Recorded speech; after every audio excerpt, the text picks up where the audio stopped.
617-266-6868 is the number here. 617-266-6868. This is Sandy Shack sitting in for Jeff Kuhner, who is not here, I guess. If you live in the U.S., you have likely passed a flock safety camera. They log cars' details, capture images of people, and feed data into one big searchable system across 49 states. And according to Flock, they say that their cameras have helped solve around 700,000 crimes in a year. That's a lot of crime. Flock Safety is a private company based in Atlanta that supplies many of the license plate reading cameras used by law enforcement offices across the country. They were valued at $8.5 billion as of last April. And that's 10 years after they were started by three grads at the Georgia Institute of Technology.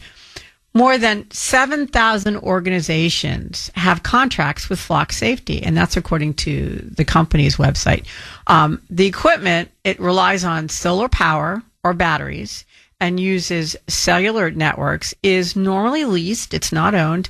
The camera systems can cost clients 6 to 7 figures, including installation and subscription fees, depending on how many cameras are deployed in the area. Because they have spread so quickly across the country, Flock cameras has become a kind of shorthand for any camera that uses AI to identify and track license plate. Flock is not the only company to provide the service. So it's kind of like Jell-O. People say Jell-O when they mean gelatin, but Jell-O is the most ubiquitous brand of gelatin. So we say Jell-O and everybody knows what you mean, even though other people make it. That's the same with Flock cameras. They are the first and most prevalent company, but other companies make these kinds of cameras as well. And police departments, by the way, aren't the only customers. College campuses, homeowners associations have put these cameras up. The cameras are known as ALPRs. That stands for Automated License Plate Reader. And they use algorithms to read the letters and numbers on license plates, which are then cross-checked with a hot list of vehicles that have been involved in crimes. Like those, reported stolen. If your car is stolen, then your license plate probably went into the data system in your police department, and Flock has access, or the ALPRs or Flock. We'll just use Flock as a shorthand. It has access to that. Or if there was a crime and a car was at the scene of the crime and that plate was taken down by the Flock camera, then that license plate goes into the database as well. The cameras rely on usually infrared technology to help distinguish characters against the reflective backgrounds of the license plates. On its website, Flock says its cameras can detect vehicles up to 75 feet away, and that they're capable of capturing partial license plate numbers, vehicle makes, models, colors, alterations, times, and locations.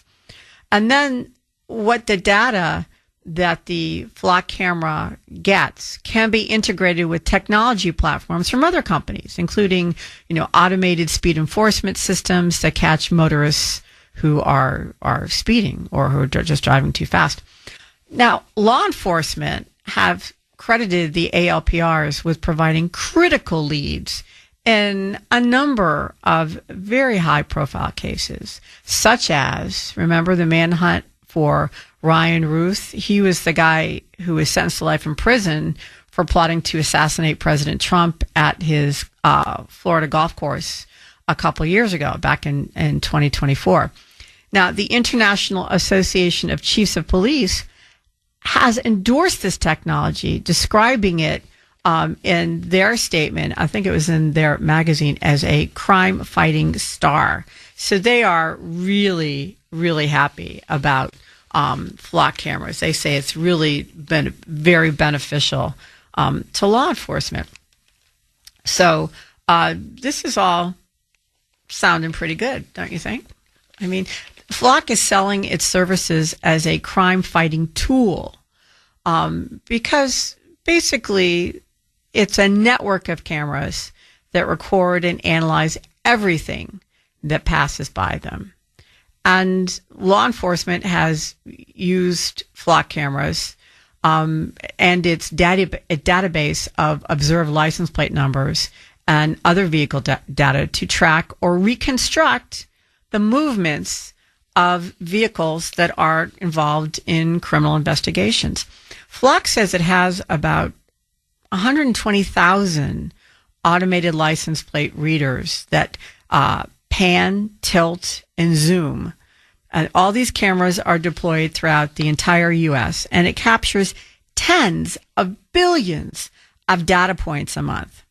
I mean, they automatically scan every license plate that passes by them, and they record live footage that can be reviewed and analyzed. Because all the Flock cameras are connected to each other, the result is a nationwide system of recorded activity.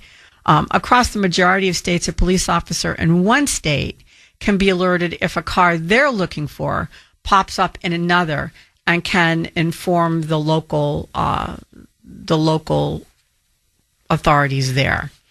This sounds like a pretty worthwhile endeavor, don't you think, to you? Would you like a Flock camera in your neighborhood? Does the idea of it make you feel safer? Or are you finding this a little bit too much, maybe like Big Brother? Just a thought. Are you thinking this is too intrusive? Or does this sound like something that could really help people, especially help stop crime in your area? Many people are saying it's a nice idea, but they don't want it in their neighborhood. And they are letting their displeasure be known in very physical ways. Over the last few months, people have cut down surveillance cameras that are owned by Flock Safety. In upstate New York, a guy used an electric saw to do that. Out in Oakland, California, neighbors were throwing paint on the Flock cameras. In Idaho, a guy went around ramming the poles where the cameras were with a truck. One man in Florida, I guess he's retired, sits in a lawn chair holding up a piece of cardboard on a pole to block the camera's view. That's what he thinks is the appropriate response to the Flock cameras. What do you think?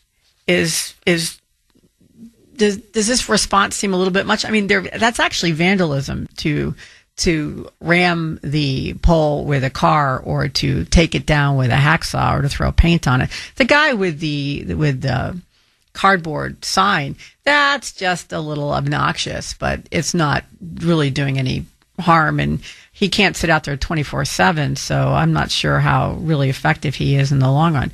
But the rest of these seem to me a little bit overreach. Do they to you? Or do you think that's appropriate? What would your response be if there was a Flock camera in your neighborhood? Would you be with these people thinking, no, thank you. I think what we need to do here is to get my Ford pickup or my, or I don't know, maybe you drive, a Pulse or an electric car and just ram the pole, because that's what appears to be happening. What is the problem with Flock cameras? Why would you not want a Flock camera? I mean, they have, 120,000 across the country at the moment, and they quickly track down criminals, making cities safer. Isn't this all a good thing? Wouldn't you be like, yeah, I'd like that in my neighborhood? They've been placed on streets and highways, and basically they are making sure that all of us, when we're driving around or going out, are safer. Isn't that a good thing? Don't you think that that's something that you would be happy about? I'm just asking the question, because suddenly Flock cameras are emerging as the next big target of populist anti-tech, pro-privacy sentiment.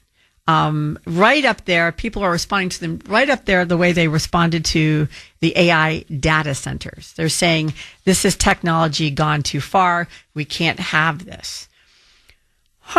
So is this about anti-AI or is this about pro-privacy? Which do you think it is?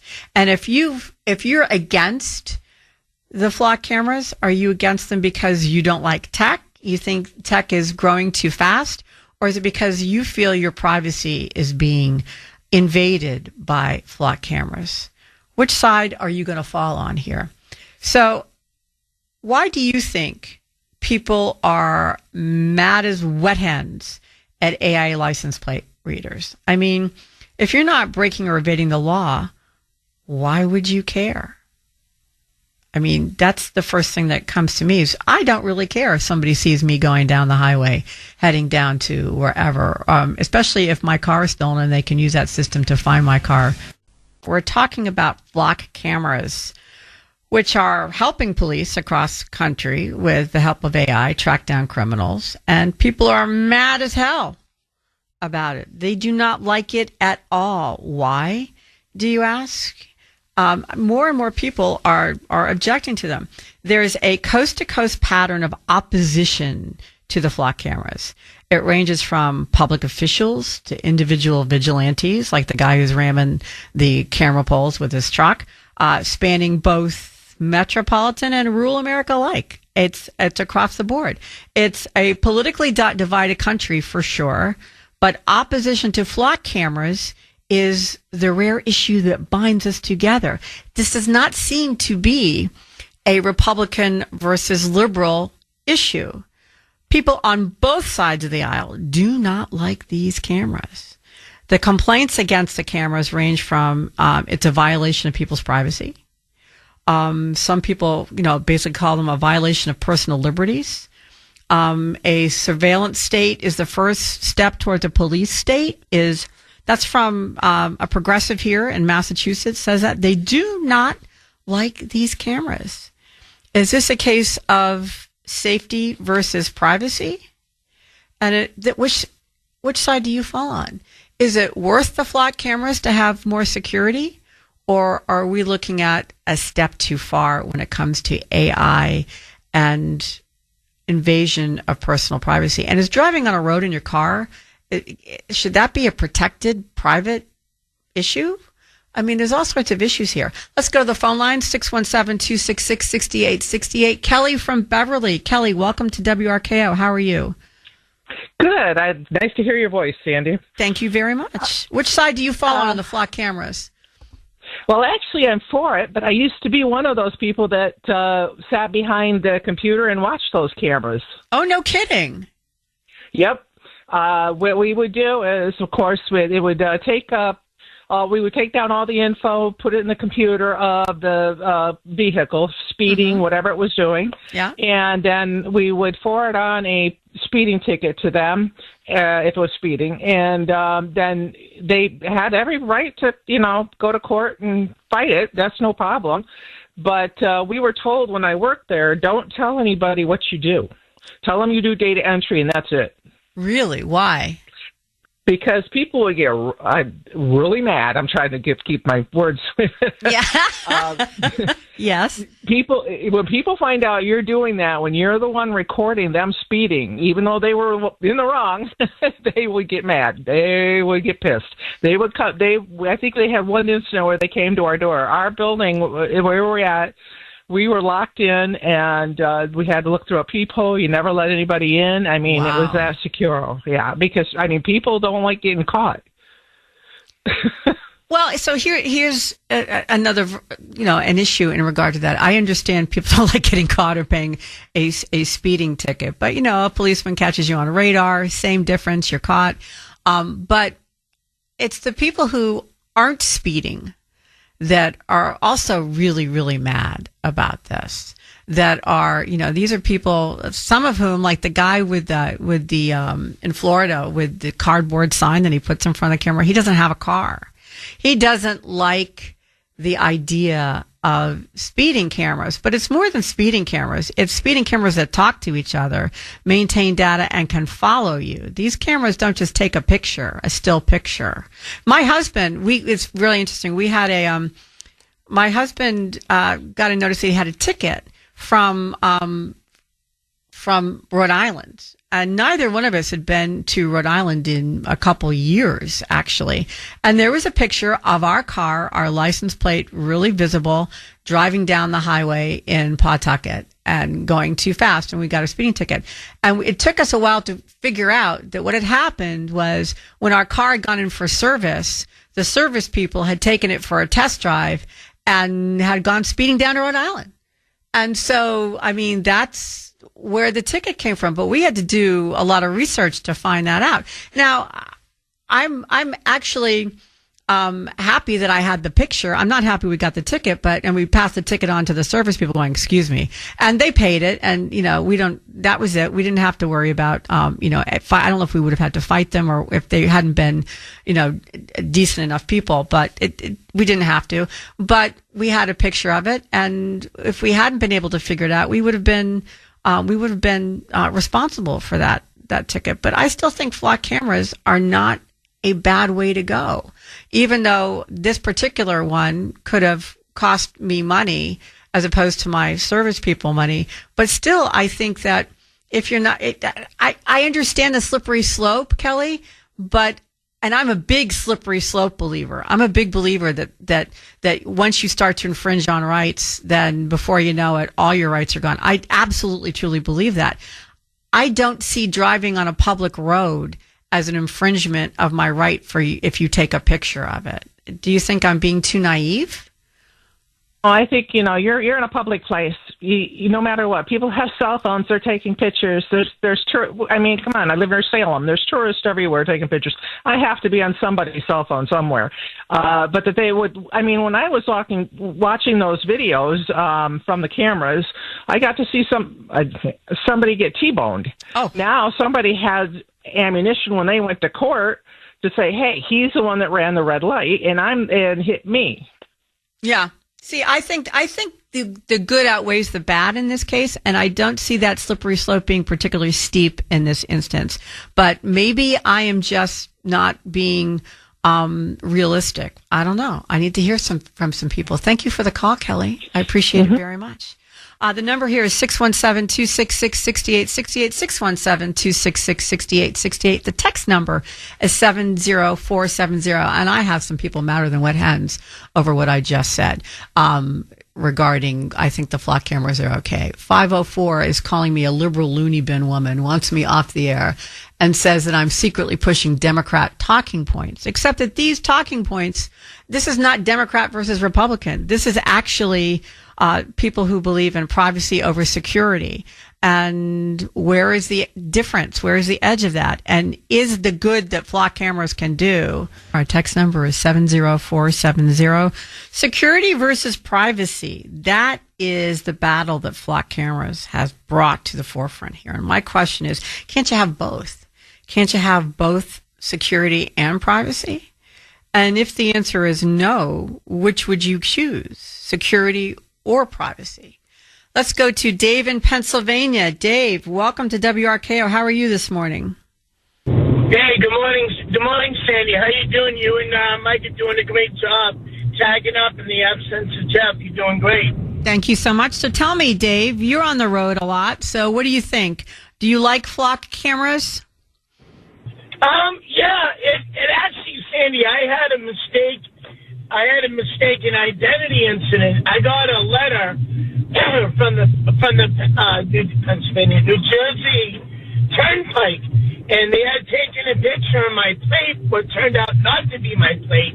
See, our plates here in Pennsylvania, the N's look a lot like M's, and the plate that the camera took in New Jersey was an N, and my plate has an M. So it was the exact same plate.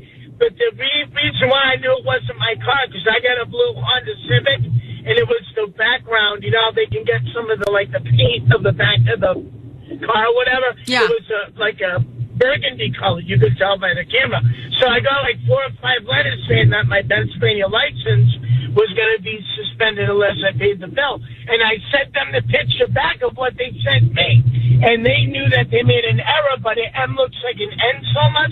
I understand that, but I sent them a picture of my plate that I took to make sure I got a little bit of my car in it. Yeah. And also I said, see the difference? You know, and they understood. But Sandy, real quick, where I might disagree with you as far as these could be used for nefarious activities, like say Mamdani in New York uses it to like tail one of his political opponents, or maybe the DSA, like AOC would use it against, say, a Republican or a conservative opponent. You know what I'm saying?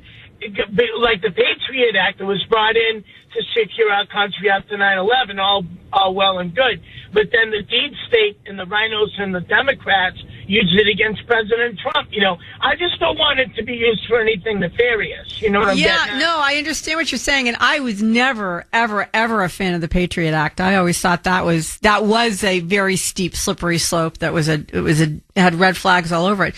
But Dave, we already have highway cameras. So I think that Mamdani and AOC and anybody who is nefarious, they can already access the highway cameras. So, or they could hire a private investigator. They could do anything they want to track somebody. Why? So I'm saying, how does the flock camera, how does that make it? They don't have to use that technology. In the Patriot Act, they had to use the Patriot Act in order to do what they wanted to do. You don't have to use flock cameras. There are other means of getting that information. So flock camera just makes it easier for the police. So wouldn't you say that if they're going to abuse flock cameras, they're also going to abuse, police surveillance. They're also going to abuse digital cameras. They're also going to abuse 100 other things too. Wouldn't you think? So wouldn't that be wouldn't that be enough to say, well, that's an infinitesimal problem? You're not really adding to anything. The flock cameras aren't really adding to the issue of deep state surveillance? Or do you think, again, I am not appreciating the dangers there? Dave? In that, yeah, that's a good flip of the coin. You're right. But just one more point. I'll go, Sandy. You're 1,000% correct. I mean, unfortunately, they got the wrong plate with me, but I rectified that. And they were good about it. They sent me a letter back thanking me, and I said, well, thank you for not suspending my license. Yeah. Like you said, it can be used, like if there's an Amber Alert out there, like if, say, God forbid, a little kid gets kidnapped and they can catch the plane or something, that can be used in a good purpose. You're right. So I'm just thinking, I haven't made up my mind in concrete, but I'm just thinking off the top of my head as I talk to you guys about this, that the good of the flock cameras outweighs the bad and any danger at the moment. I'm not saying that they can't be abused. In fact, I know they have been abused, but I'm saying that isn't it more important to find the guy who tried to kill President Trump? Isn't it more important to find, as you just pointed out, the kid in the Amber Alert? Isn't it more important to stop people from driving like, if they think that they're going to be picked up on a flock camera, driving like madmen? There was a horrible, horrible accident here in Massachusetts in Reading over the weekend where a father and with a small child in the back seat were immolated. They were killed in a fiery car crash because a drunk driver rear-ended them at the light and left the scene, by the way. And fortunately, there were witnesses there. But if there's no witnesses, that flock camera is going to enable you to find that person so that they can't do that to somebody again. Isn't it worth it on the off chance that somebody may go a little too far with it? Or the other issue that I have with this is if you're on a public road, how much privacy do you have? You're on a public road. The Supreme Court has already held that taking a digital photo of you when you are in a public way is not a protected privacy. Why is this different? That's one of the questions that I have here. Thank you for the call, Dave. I appreciate it very much. 617-266-6868 is the number here. 617-266-6868. When a call's dropped off, it means a line has opened up for you. The text number is 70470. So I think that this is one of the cutting edge AI issues because, of course, the difference between the digital cameras that have been upheld by the Supreme Court and the flock cameras are AI cameras. They have more capabilities than digital cameras. Is that difference enough to make you leery of them? That is one of our issues, basically. Let's go to Jason in New Hampshire. Jason, welcome to WRKO. How are you, sir? I'm good. How are you, Sandy? I am fine. How do you feel about flock cameras, Jason? I'm okay with it, but there needs to be more legislation to protect privacy rights. Such as? There's instances where there's flock cameras pointing into the parking lots of gun ranges. They're strategically placed to get everybody's plates. So they can quietly build a gun registration, like a soft gun registration list. In other words, these people support the Second Amendment. Keep your eye on them. Correct. That's a very good point, now they know Jason. whose house to knock on when they want to take the guns. That's a very well. Wouldn't they know anyway? Because if you have a gun license, they have your address. Well, in New Hampshire, that's not required. Oh, it isn't. Did not know that. Okay. I did not know. Each state has their own gun licenses, and Massachusetts is so draconian. Sometimes I forget that other states are not as strict. So that's a very good point, Jason. And you can also take that out to other parking lots as well, I suppose, too. If you wanted to find out, who's using marijuana or pot, just, one of the dispensary parking lots. If you want to find out who's going to church, who's religious, there's the First Baptist or First Presbyterian or Our Lady of whatever is over here, take a picture in that parking lot. So yes, I can absolutely see your point there that, if it's in a parking lot, but the other side of that is, do you think that, don't those places already have cameras that are, they're probably wiped every 48 hours or every 7 days, but don't they already have security cameras in place? Of course they do. And I'm fine with that. It's, it stops crime and helps track crime. But there's other instances where police have misused the flock cameras to track their girlfriends and things like that. Yes. Well, I think without a doubt that this type of surveillance, as in all types of surveillance, can be misused without a doubt. And I think you are absolutely right when you say there needs to be more oversight, probably in the form of state legislation, whether that's national or state. It's probably easier to do it state by state, given the fact that our Congress is so ineffective. But I think you're absolutely right. We need more safeguards. What those are exactly, I don't know. But I think your point about putting together lists of people from license plates and parking lots is very well taken. I think that could lead to a lot of issues.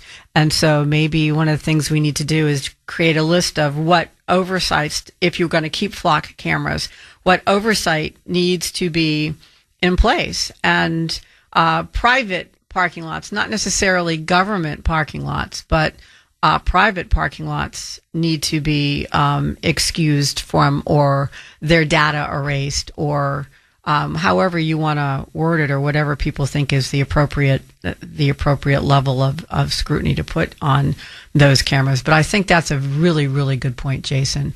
But it does also still point out, this is Sandy Shack sitting in for Jeff Kuhner. We're discussing flock cameras and the very important question of security versus privacy. When does security become too intrusive and a loss of privacy worth the added level of security, or does that ever happen? The text number is 70470. Let's see. I just wanted to do a quick look over here. Okay, 617 says there are pluses and minuses for these cameras, but sometimes we need to do what is necessary to keep people safe. If we do not use the cameras exclusively to capture bad people, it can be a good tool. Next question. What do you think of privacy rights and meta glasses? Yeah, meta glasses is an interesting one, and we'll talk about that maybe a little bit later. Those are the glasses that, can take pictures. So people don't know their pictures being taken. I'll be honest with you. I actually my husband has an essential tremor, which sometimes affects his ability to hold something like a camera, along with many other things. So I gave him a pair of glasses that take pictures so that he could take, pictures of his kids, of, our pets, of me, of whatever, but he tells us before he does it, he doesn't walk around out in public taking pictures of people, but I can see where somebody would. In fact, there was just a case of a child perv, who was taking pictures of children and who had his glasses taken from him and was arrested by police. So absolutely, they can be misused. So that is a very good topic to bring up, and I think we'll talk about it a little bit later. But right now, I want to focus on the flock cameras. Then let's see. 508 says, I have a laundry list on why flock cameras are a threat to freedom of movement and right to assemble, but I'll share the biggest threat. With flock cameras, your constitutional rights are stripped because when accused by one, you are guilty and are forced to take time and money that many Americans don't have now to prove you are innocent. You are cuffed and stuffed without due process. I'm not sure that is true. I mean, you just heard Dave. There was a camera that took a picture of his car. And, he's like, that's not my car. And he was able with an email and a picture to show that wasn't his car and he wasn't liable. And they said, yeah, you're right. Sorry. I've lived it myself where we had it was our car in a camera, but it was on a date that it was in the service, at the service place. So they're the ones that took it for a test drive and sped. So we were able to use the camera to show that we were not liable for anything. So I think that, that wasn't us driving and we didn't have to pay the ticket. So I think that there are benefits to it. I don't think it's necessarily stuffed and cuffed, but I get your point. Basically, the big question is, that Benjamin Franklin, put to everybody many years ago. Those who want security over freedom desire security over freedom deserve neither security or freedom. I think that's a little bit too simplified for today. I think that worked in the 1700s, but not necessarily now. I think that now you have a loss of privacy or a loss of expectation of privacy by the very fact that we live in the digital age and everybody has cameras. And if you're in public, you have to expect a loss of privacy. And I think that's what these cameras basically capitalize on. The Fourth Amendment, the Fourth Amendment of the U.S. Constitution protects individuals from unreasonable searches and seizures by the government. It establishes that the police generally need probable cause and a judicially approved warrant to search a person, their home, or their private property. The core legal argument that flock cameras violate the Fourth Amendment relies upon the idea that while a driver has no expectation of privacy for a single moment on a public road, the continuous, aggregated tracking of their movements over time creates an unconstitutional, warrantless mass surveillance network. That is the argument. And the issue is whether you believe that to be true or not. Federal and state courts have widely held that using fixed location flock safety automatic license plate reader cameras on public roads does not violate the Fourth Amendment. The court has reasoned that driving on public streets involves no reasonable expectation of privacy and equates to an officer visually checking a plate. However, this premise is now being challenged by a number of privacy groups and who have brought some ongoing lawsuits. There is a self-appointed organization called DFLOC, literally DFLOC, DEFLOCK, and they say that the flock cameras are in fact a abuse of the Fourth Amendment and a Fourth Amendment violation. So the question is, are they right? The majority view, most federal and state rulings have held. There's a case, Schmidt versus City of Norfolk, which was earlier this year. It was in the spring of this year. Concluded that point-in-time public photography with short data retention limits does not constitute an illegal search. Okay.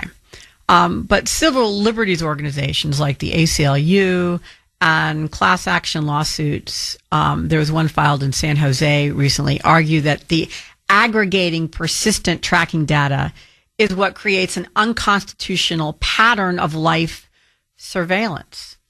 So the question becomes, is that a violation of your Fourth Amendment? While taking your picture in public is not, keeping it for 24, 48 hours, maybe a week is not, responding to it immediately like a police officer does, on the road does not, but keeping it and able to see a pattern of what you're doing over an elongated period of time, which is what flock data centers do, is. So what do you think? Do you think that flock cameras are an abuse of the Fourth Amendment protections? Or do you think that when this gets up to the Supreme Court, specifically on the aggregate data collection, that it's going to be found to be acceptable? And which side do you fall on? Do you want the Supreme Court to rule for flock cameras, or do you want them to rule against flock cameras? Let's go to Mark in Medford. Mark, welcome to WRKO. How are you this morning? Good morning, Sandy. It's good to hear your voice. I was expecting good morning, go to country, and then I heard you. It's nice to hear your voice today. Thank you. So I'm 50-50 on this, and I can understand why a lot of people don't like it. Maybe, if it's a good idea, maybe cities should just put this on the ballot as a question, and if the citizens of that city vote for it, then put them up. If they vote against it, don't put them up. What do you think? Yeah, I think that's a really good idea, Mark. I think that's a very good idea. I think it really should be up to people are having such strong responses to it. In regard, seriously, hitting a pole with a flock camera on it with your truck, or you're throwing paint, or taking a chainsaw and cutting it down. These are out and out acts of vandalism. So that's how strongly these people feel about it. It would be interesting to know if, and we're not even getting to the point where flock cameras could be used to track people. This is just cars that they're upset about. So, I think making, if you want your city to be a flock-free zone and you're going to vote on it, I think that that's a very good idea. Then when you buy your house, when you rent your apartment, when you go somewhere, you can ask that question, do you use flock cameras? And you can buy accordingly. So you can live in an area that's a flock-free zone. If that's really important to you, you will have that as one of your checkoff points on your real estate list. Fireplace, separate dining room, garage, no flock cameras. Why not? I think that letting people have control over where they live and what rules are followed, I think is perfectly acceptable. I'm all for it. I said, if I'm being monitored, then should I have a little say of when and how I'm being monitored? And like I said, I should be able to vote on whether I want to be or not. Now, the interesting thing would be, Mark, is if you do that, and to compare then the cities and towns that have flock versus those who don't, and what the crime rates are. Because one, will people avoid those areas with flock cameras if they're going to burgle, or because they don't want to have their van have the van with their license plate on it taken a picture of on a street where a house has been burgled, or that would give us a litmus test about how effective these cameras are in preventing crime. Maybe what you would have if you found whole areas, whole towns having crime spikes versus those who don't, or having areas where crime has gone down. Maybe you would have a second referendum. Okay, we made a mistake. Let's bring back the flock cameras. That kind of happened Mark, recently with another type of surveillance. I don't know if you're aware of it, but have you ever heard of ShotSpotter? No, but I do agree with you on this, that maybe the police, with exceptions if there's a crime being committed or a heinous crime being committed and there happen to be cameras in the area, I'm pretty sure they'd be able to get a warrant to look at those cameras. I'm pretty sure a judge would not refuse that, and I'm sure the people of the city probably wouldn't mind that in that particular case. Well, the problem is you either have them or you don't have them, Mark. So it's not like, you know, you either have the cameras and they are effective because you don't own the cameras, you lease the cameras. So you either have them and you're leasing them and everything goes into the database, or you don't have them.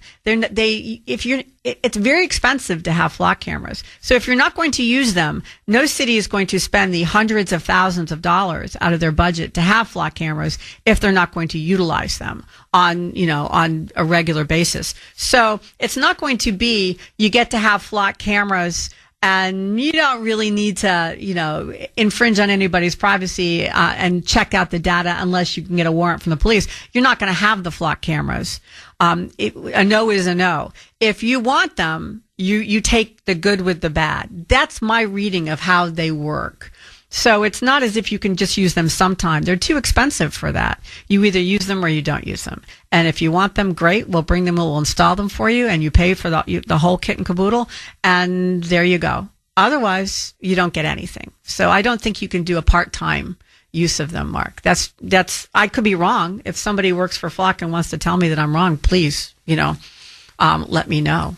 So, but I love your idea. I think it absolutely should be a referendum. I think that's very, very important. Thank you for the call, Mark. I really appreciate it. Let's go to Victor in Georgetown. Victor, welcome to WRKO. How are you, sir? Be alive in America. I think government surveillance is never the freaking solution that we need. How about this? You want a flock camera? Let's put it, and you want to put it on your property, and it becomes your data. And if the government has a problem and they want some surveillance, they buy that data from you. The government doesn't have to own the technology. They don't have to be in charge of it. They can buy it from independent flock camera owners. You just put it on your own property, surveil whatever the heck you're surveilling. But if I thought, Sandy, for a second that the government was really serious about crime fighting, they don't need any cameras. These people are everywhere, killing people, raping people, stealing, breaking in. They got plenty of stuff. They don't need to surveil what is going on and them owning the data. That's the problem, is because look at the Dominion voting machines. Mm-hmm. Man, it takes an act of God to get any data, and they will fight you tooth and nail because it's just that government cabal that is in charge of it. You want to surveil people? Great. Put a camera up there and sell your data to Flock or whoever else wants to buy it, and within legal parameters, you destroy the information after 72 hours or whatever. I do not want any politician, any judge saying, hey, it's okay. You know what? I suspect that this politician or this potential politician is trying to get elected. I think he's a bad guy. And here's all his information. Yeah. And let's just track him forever so that no one on the outside gets inside. We don't need to give them more inside power. You want to surveil? Great. Put a camera up, sell the data to the people that want it. Well, I appreciate that you're thinking outside the envelope, which is always appreciated, Victor, but you can't buy a flock camera now. You could buy a regular digital camera with no problem and put that up on your property, but flock cameras are leased. They're not sold. So, because what they're selling you isn't just the camera, it's the system. It's the database. It's the ability of flock cameras to talk to each other across the country.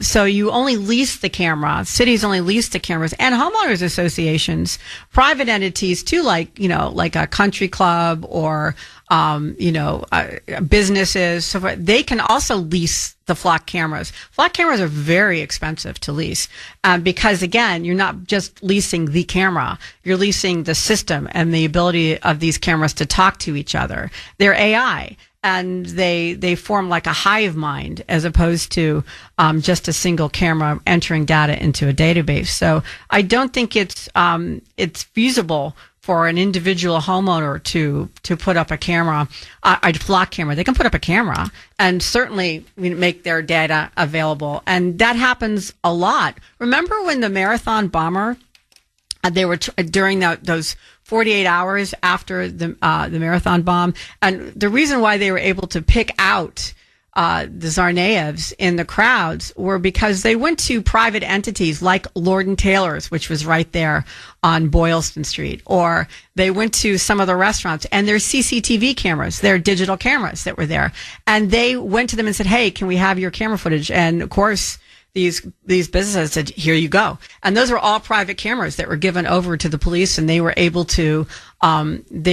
in fact to narrow their search down, and were able to identify the Tsarnaevs, and were able to use that to bring everything to a conclusion incredibly swiftly when you think about it. So given that the fact how many people were there. So digital cameras already exist everywhere, but most people and most companies are civic-minded enough not to sell that information. They gave it to the police. So that, what you're talking about, Victor, already exists to a certain extent, but it can't exist with Flock because Flock is too expensive and they don't sell their cameras. So I think where I completely think your idea of people being more vigilant and putting their own cameras up is a good one, especially if you don't want flock cameras, but you still want the protection. Put your own digital camera up on your property. But I have a little more faith in law enforcement ability to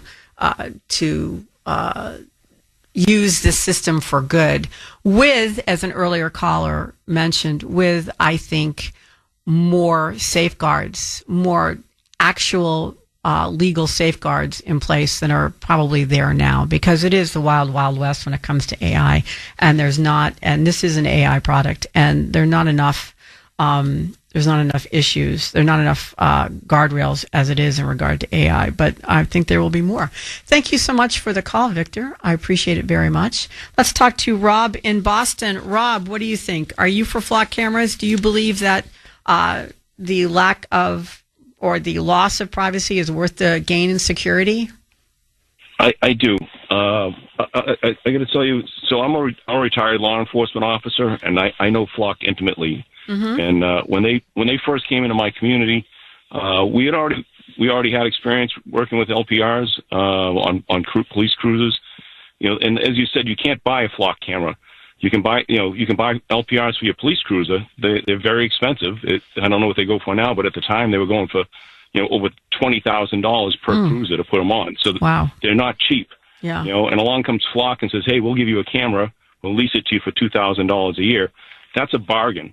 But what I'm calling for, Cindy, I just want to get out there that there's a lot of disinformation about this issue out there right now, and it really, really frustrates me. Again, I'm retired, but I think these are one of the greatest things that law enforcement has ever gotten. The crimes that they solve, and people keep forgetting, it doesn't just solve crimes; it helps exonerate people too. I mean, we had a variety store robbed at gunpoint, and instantly witnesses said, "Oh, there was a green pickup with a Vermont license plate that took off, from the scene." I think that had something to do with it. So you're putting out a bolo on the radio to all the surrounding police departments saying, "Hey, be on the lookout for this green pickup truck with a Vermont plate involved in a robbery. The guy's, got a gun." And guess what? The witness got it wrong. It had nothing to do with it. And we found that out by looking at our Flock cameras. We turned around and saw that plate. We found it within an hour. We found it. We figured out, hey, this guy's just a contractor working down the street. And it was over and done with. Imagine if that guy got stopped by a law enforcement agency who's looking for a guy with a gun who just robbed a store. That could have easily gone bad. But Flock from the beginning has been one of the most privacy conscious vendors in the industry. When they first came to us and said they only had a 30-day retention period for their license plate readers, I was like, 30 days, Jesus, that's like nothing, and I didn't get it at first, but now with everything that's going on, I appreciate it. 30 days for fixed LPRs, you usually have an idea, you may not have a car or a description initially for a couple of days, maybe in a couple of weeks, depending on the crime. Sometimes rape victims don't come forward right away.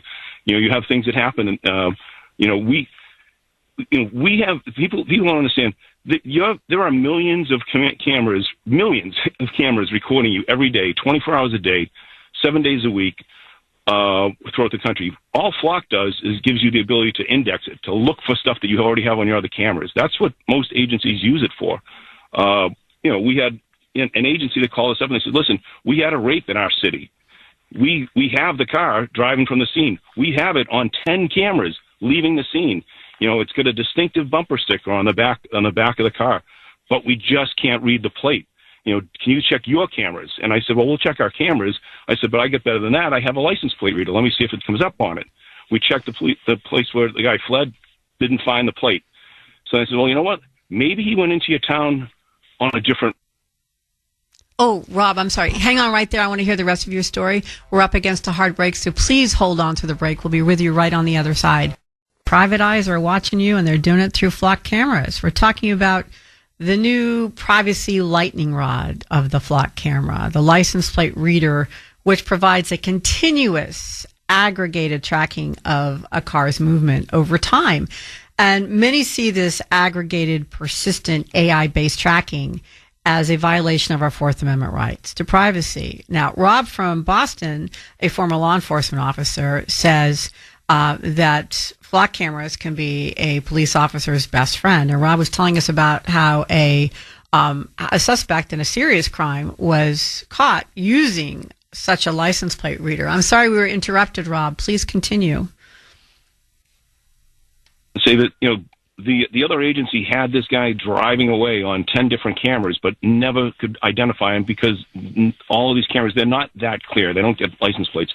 So they contacted us, and we ended up finding the car based on the description of the car, the color, the possible make and model, and this distinctive bumper sticker on the back. And Flock helped identify that for them. But I just want to circle back on one thing, Sandy. Flock is getting there's a lot of disinformation out there, and Flock is getting a really bad rap. From the get-go, when they came in, they've always been very privacy conscious, and I'll give you a really good example of that. Folks are out there saying it's recording video, it's recording audio, it's tracking your cell phones and everything else. It's not doing any of that, right? It's taking a still photo of your car, nothing more, nothing less. They don't have the bandwidth to send video over their network. That's why they take a single photo. And in the early days, when they first came out with the AI, again, it's not just reading plates. It does identify the make and the model of the car, through AI. But in the early days, it was basically taking a snapshot of almost anything that moved in front of the camera, including people walking down the street. And the company says, "Oh, wait a minute." And initially in the system years ago, it would come up and it would have vehicles, and then it would say person. And that's all it would say is person. You would know a person walked by the camera at a certain time. The company filtered that out intentionally because they did not want to be in the business of recording photographs of people. They've been very conscious of privacy right from the get-go. Bicyclists, people on bicycles were being mistaken as people on motorcycles, and they use their AI algorithm to filter that out. Again, because in our city, we were kind of upset about that. We were like, well, a lot of the people who do our street crime here, are fleeing on bicycles. We would like to have those images. And they're like, no, well, we're sorry. We can't do that because, we don't want to get, wrapped up in, people saying that we're accumulating this database of people when they did not want that right from the get-go. They were well aware of the privacy concerns, and they've always been very respectful of it. They're kind of the poster child for, being concerned about privacy in the industry. And it's kind of ironic that they're taking this beating right now. That they've become the lightning rod. The Flock cameras have become the lightning rod now. Well, I think it's because, like me, as I've said before, Rob, I'm a slippery slope person. When I see a little bit of a incursion in what I think is one of our fundamental rights, I catastrophize. I think about how Well, that's fine for right now, but what's to stop somebody from not doing it and from going further with it until our rights are violated? So, and I like the flock cameras, but what I can see what the ACLU, who hates the flock cameras, or somebody else who hates the flock cameras, looks at that and says, well, okay, so these people now who are in charge of flock have been extremely responsible, but who's to say they'll always be in charge? And who's to say somebody won't make them an offer they can't refuse, even if these people stay in charge? And then they start to build a database of the bicyclists or of the pedestrians. Or, I mean, that's the slippery slope, horror story. So I think that that's what people are responding to. I think that Flock has been very responsible. But it's the technology. It's like the genie out of the bottle. What do you say to those people who say, well, that's fine, except you're uncorking the bottle now and you don't know what that genie's going to do in 2 or 3 years? I'm arguing with almost any technology. As I said, you have millions of cameras in this country already, digital cameras out there, and a lot of them. And I'll give you another good example here. Chinese cameras, right? The United States government, there are federal laws that prohibit the United States government from purchasing cameras from China. Why? Because China has a national law that says that anybody who manufactures equipment in their country has to give the government access to the equipment. So if you install a Chinese camera in your business, you are basically giving the Chinese government access to your cameras in your business if they're on the internet. Mm-hmm. That's built into all of that equipment. It's a law in China. Isn't that one of the reasons why, Rob, the new subway trains in both New York and the ones that were happening in Boston too, were originally the technology was built by China, and so it became an issue. This is I remember hearing this actually about 10 years ago even, what happens if there's some kind of war with China? Is there a dead man switch somewhere in the infrastructure of these trains that we've bought from China, which will kill them and kill our public transportation if that's what they want to do? And that was a big issue. And so a number of cities changed their orders from a China-based subway car to, I mean, this is not cameras, but it's the same idea of a foreign power being able to control technology, which would affect a large segment of the population. What happens if? And Flock is not the only camera that does this, the license plate readers, Rob. I mean, there are other companies too. What happens if they become ubiquitous and they're owned by unscrupulous powers? I mean, that's another horror story, another way of catastrophizing flock cameras. So the question becomes, are we better off saying goodbye to flock cameras or are we better off sticking with them and trying to legislate them so that they're safe? You're definitely better off legislating. But that's another thing, too. People are out there saying that these things are unregulated. There are 25 states right now that have laws for license plate readers. And those laws didn't just appear overnight. Those laws appeared after public hearings and discussions. And trust me, those privacy discussions came up during legislative hearings in states that have those laws. No, I think that there is a lot of inroad being made in the frontier. 617-266-6868. Flock cameras, privacy versus security is our current conversation. If you want to join in, 617-266-6868 is a question. And I'm going to, after hearing Bob's story regarding how flock cameras aided and assisted in tracking down a serious offender, and how it's actually also been used to exonerate people. Does that affect how you feel about the flock camera?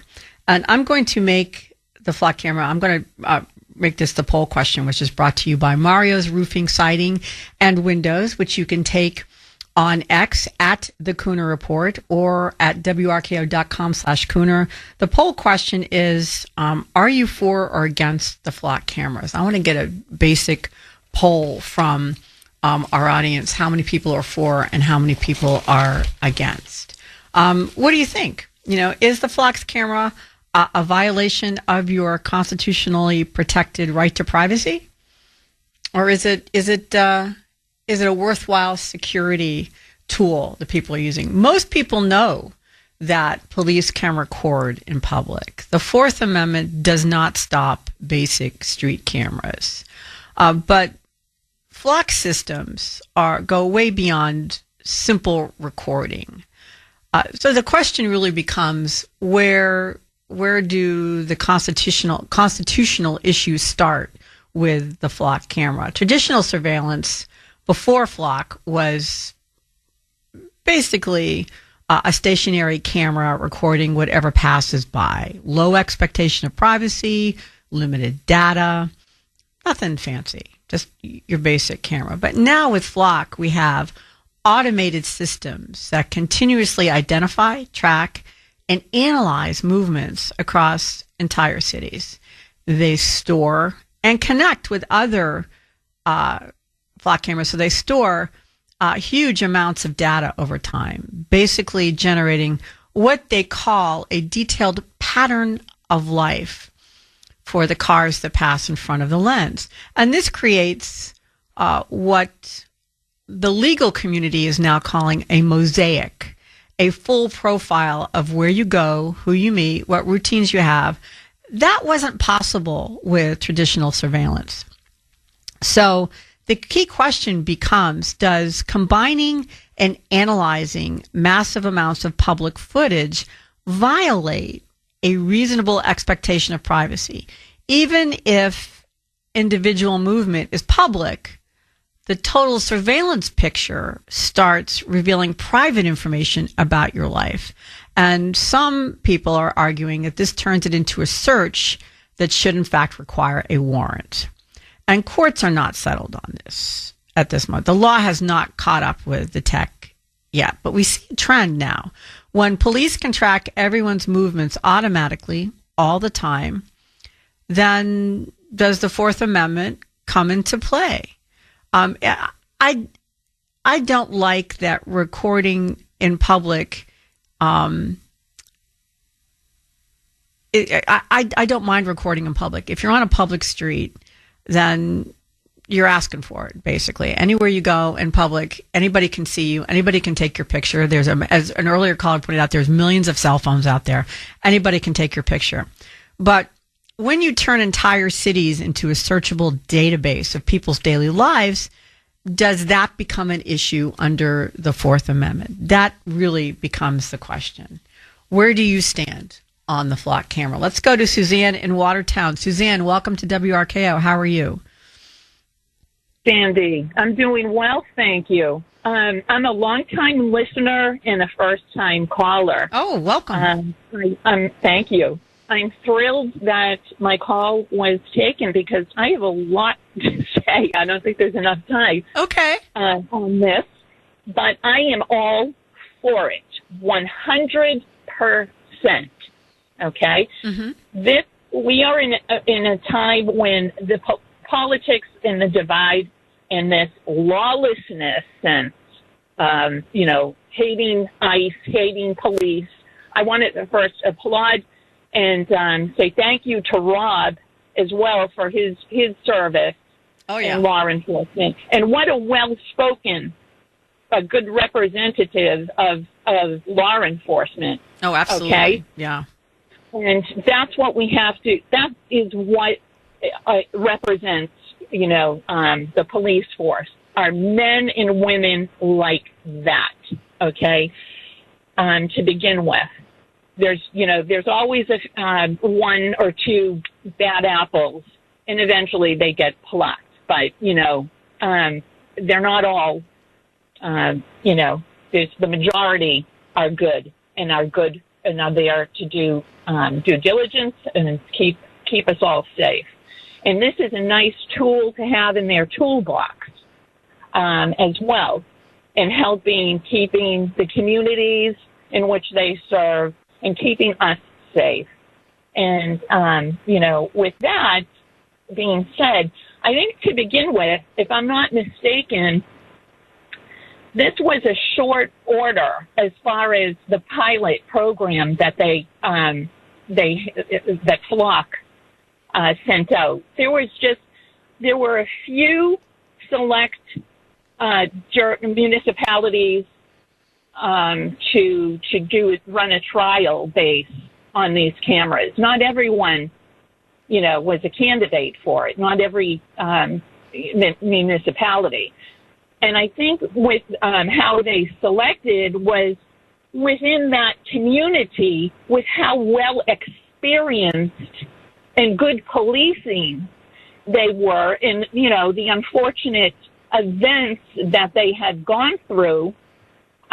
You know, they were selected as a good, you know, candidate to have this trial front. And being from now living in Watertown, and yes, you did mention the marathon bombing. So we forget as people what we have gone through and experienced, and you know, and the good policing and the collaboration that was done during those times and got the bad guys.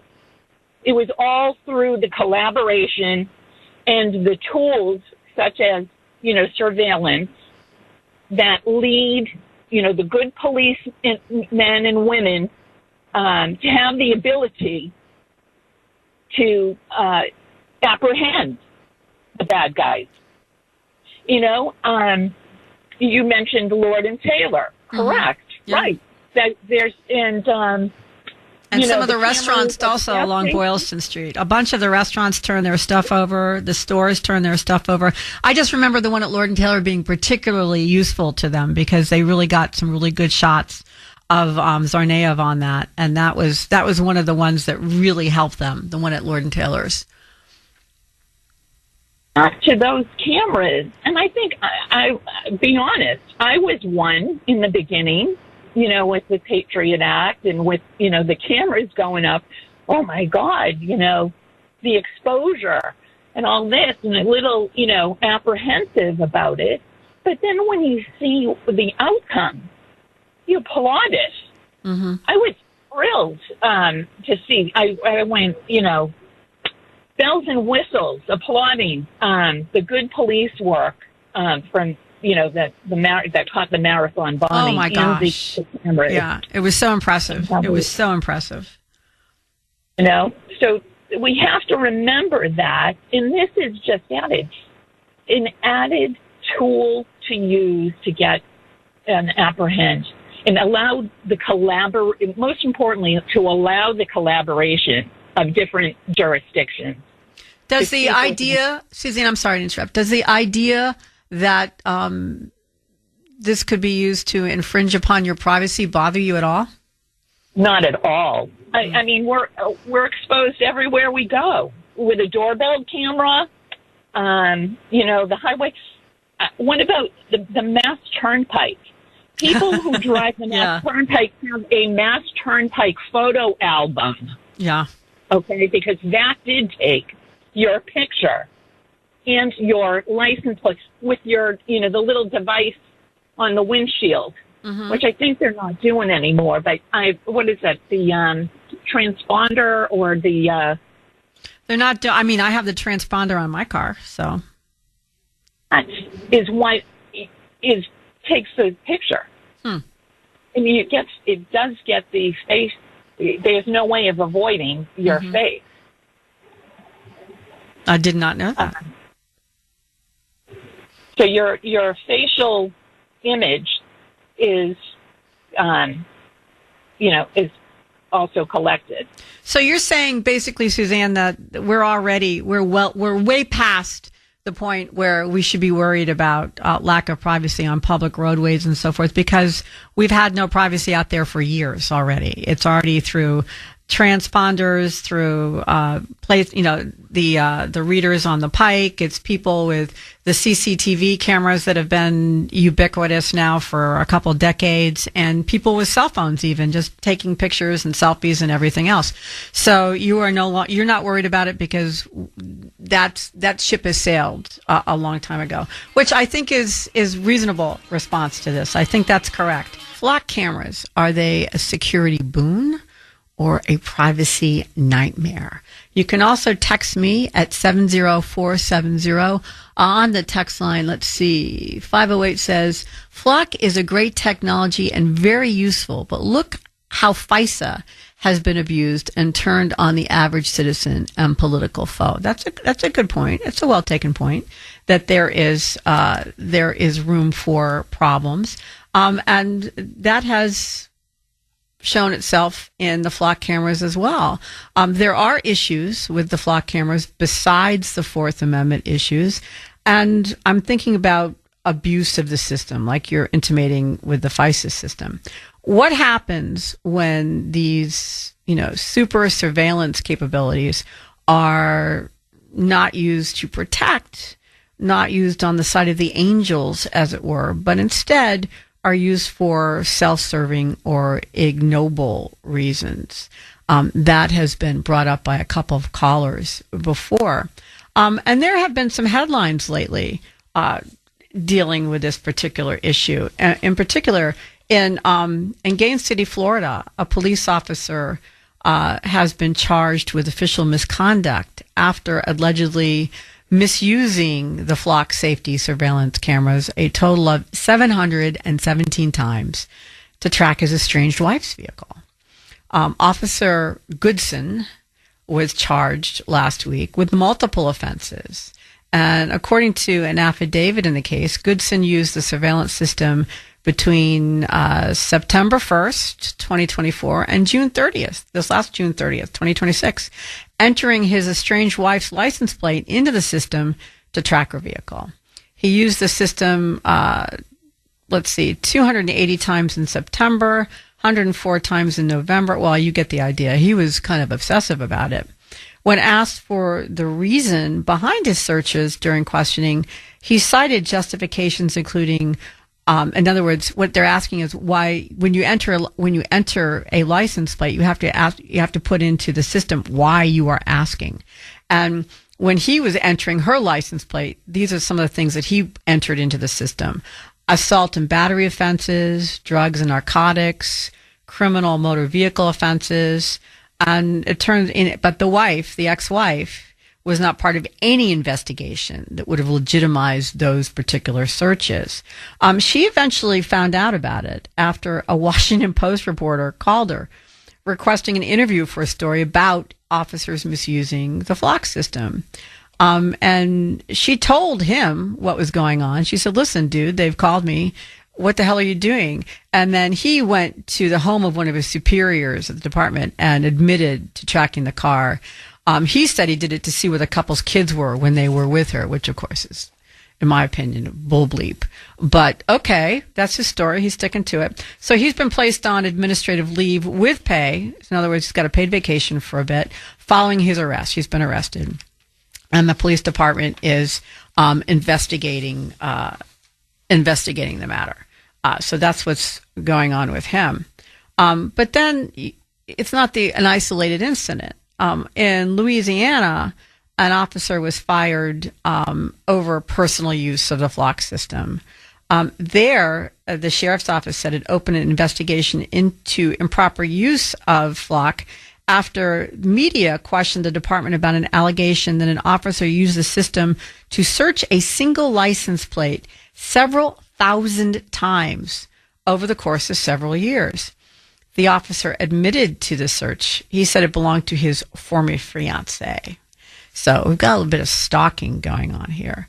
And furthermore, he said, this is what he said. He said, well, she knew I did the computer searches, but whether she knew or not, and I don't necessarily believe that she knew, then he was immediately suspended, which I think is appropriate given the circumstances. Well, again, they figure out, and when they say suspended, I hope a lot of times that it's once the investigation is done, then it becomes firing, is what normally happens, but not always.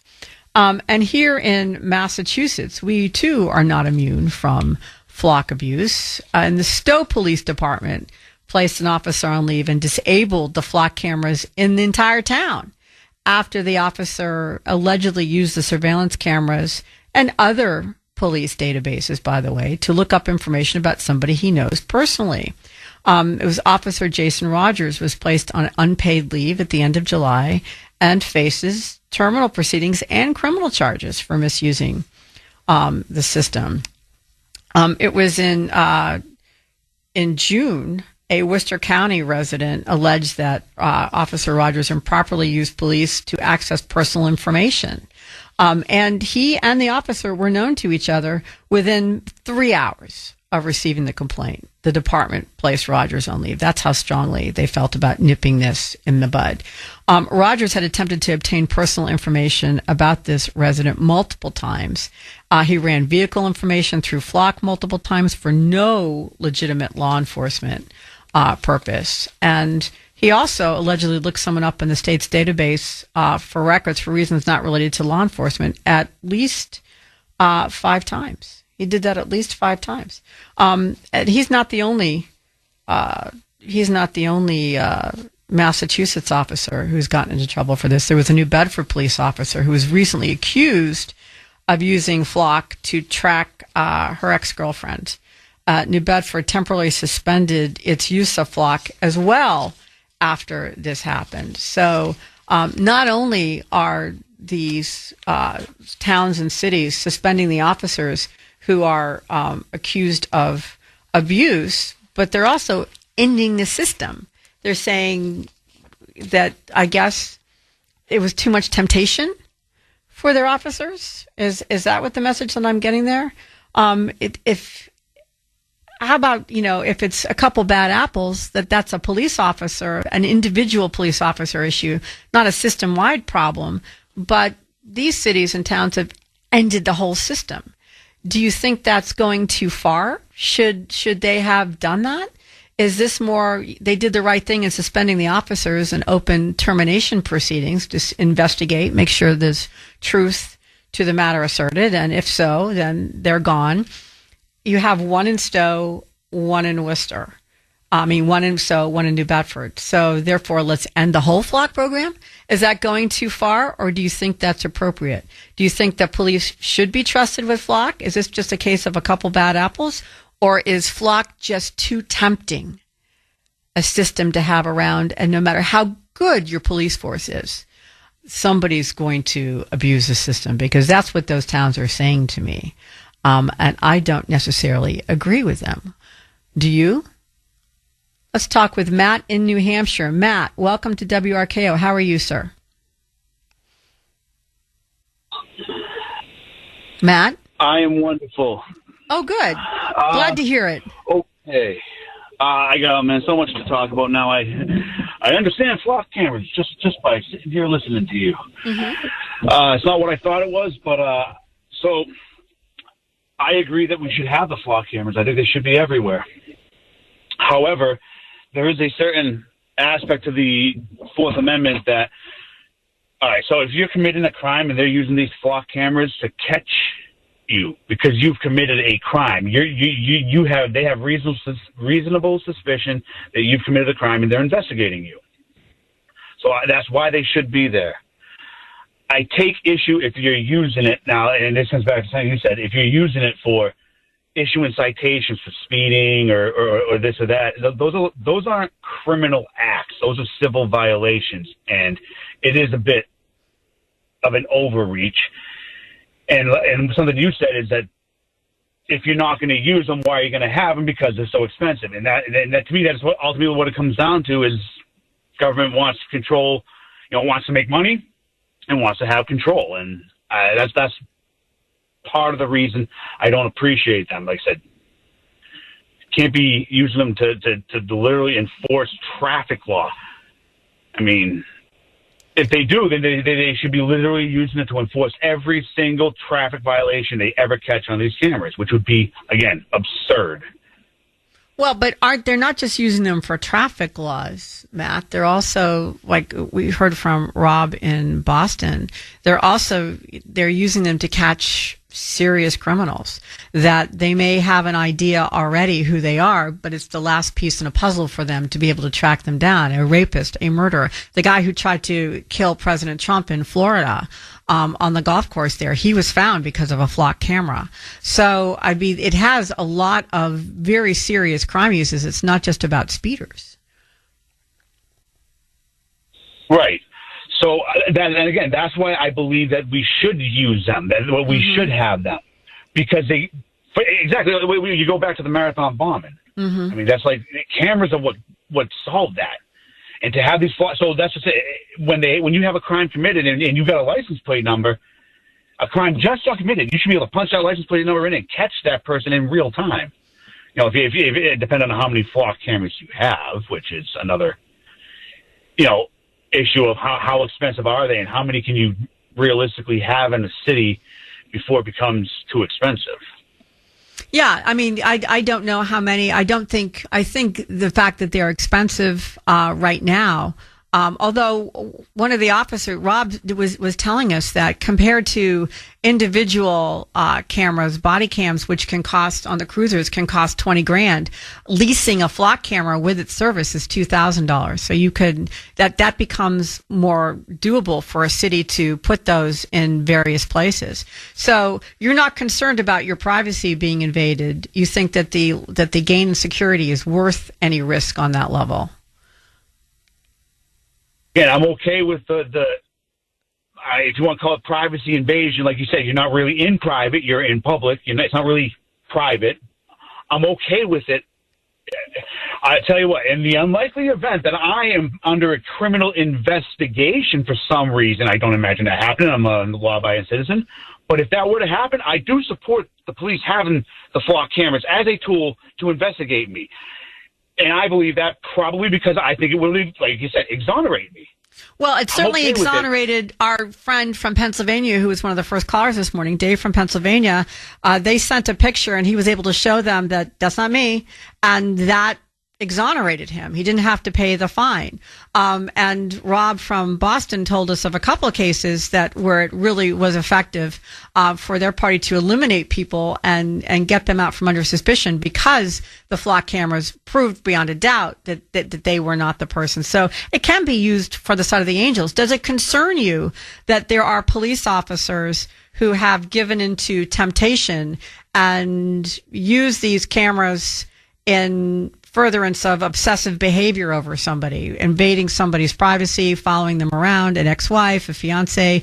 I mean, these sound like officers who are stalking, basically, who are guilty of stalking somebody. And that is absolutely a misuse of the flock system. But you heard what happened in these towns like Stowe and like New Bedford. They just stopped using the whole system.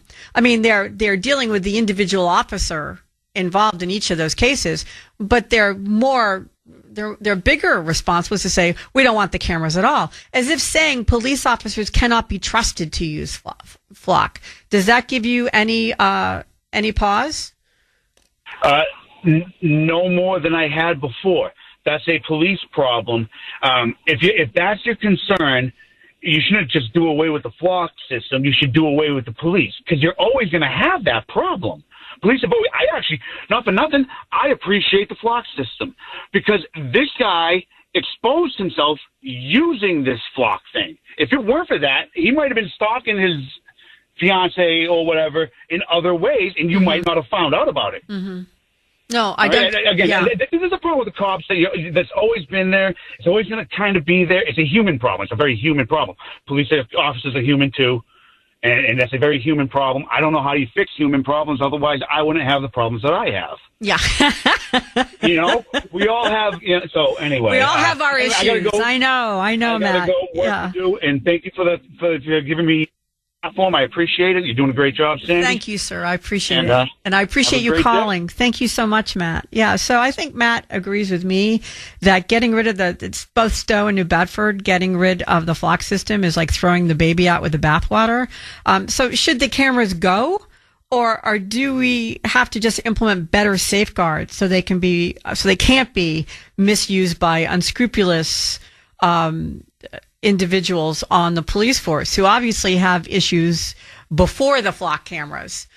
So I don't think flock cameras can be blamed for somebody stalking their fiance if they're a policeman. I think or ex-fiance. I think it's because they have a problem and need a little therapy, to say the least. I don't think the flock cameras are to blame, but do you agree with me? 617-266-6868 is the number here. 617-266-6868. When you hear a call drop off, it means a line has opened up for you. Let's go to Steve in Revere. Steve, welcome to WRKO. How are you, sir? Good morning, Sandy. Good morning. What do you think of the flock cameras? Did those cities do the right things in getting rid of the system? Is it too dangerous to be trusted around anybody? I don't know. I mean, I haven't done any research, obviously, but I mean, I think if you were to look into it, you would probably find the positive outcomes way outweigh the negatives. But what I wanted to ask about was you mentioned a speeding ticket that occurred when somebody was taking your car for a test drive, and that and they stepped up and they paid the ticket.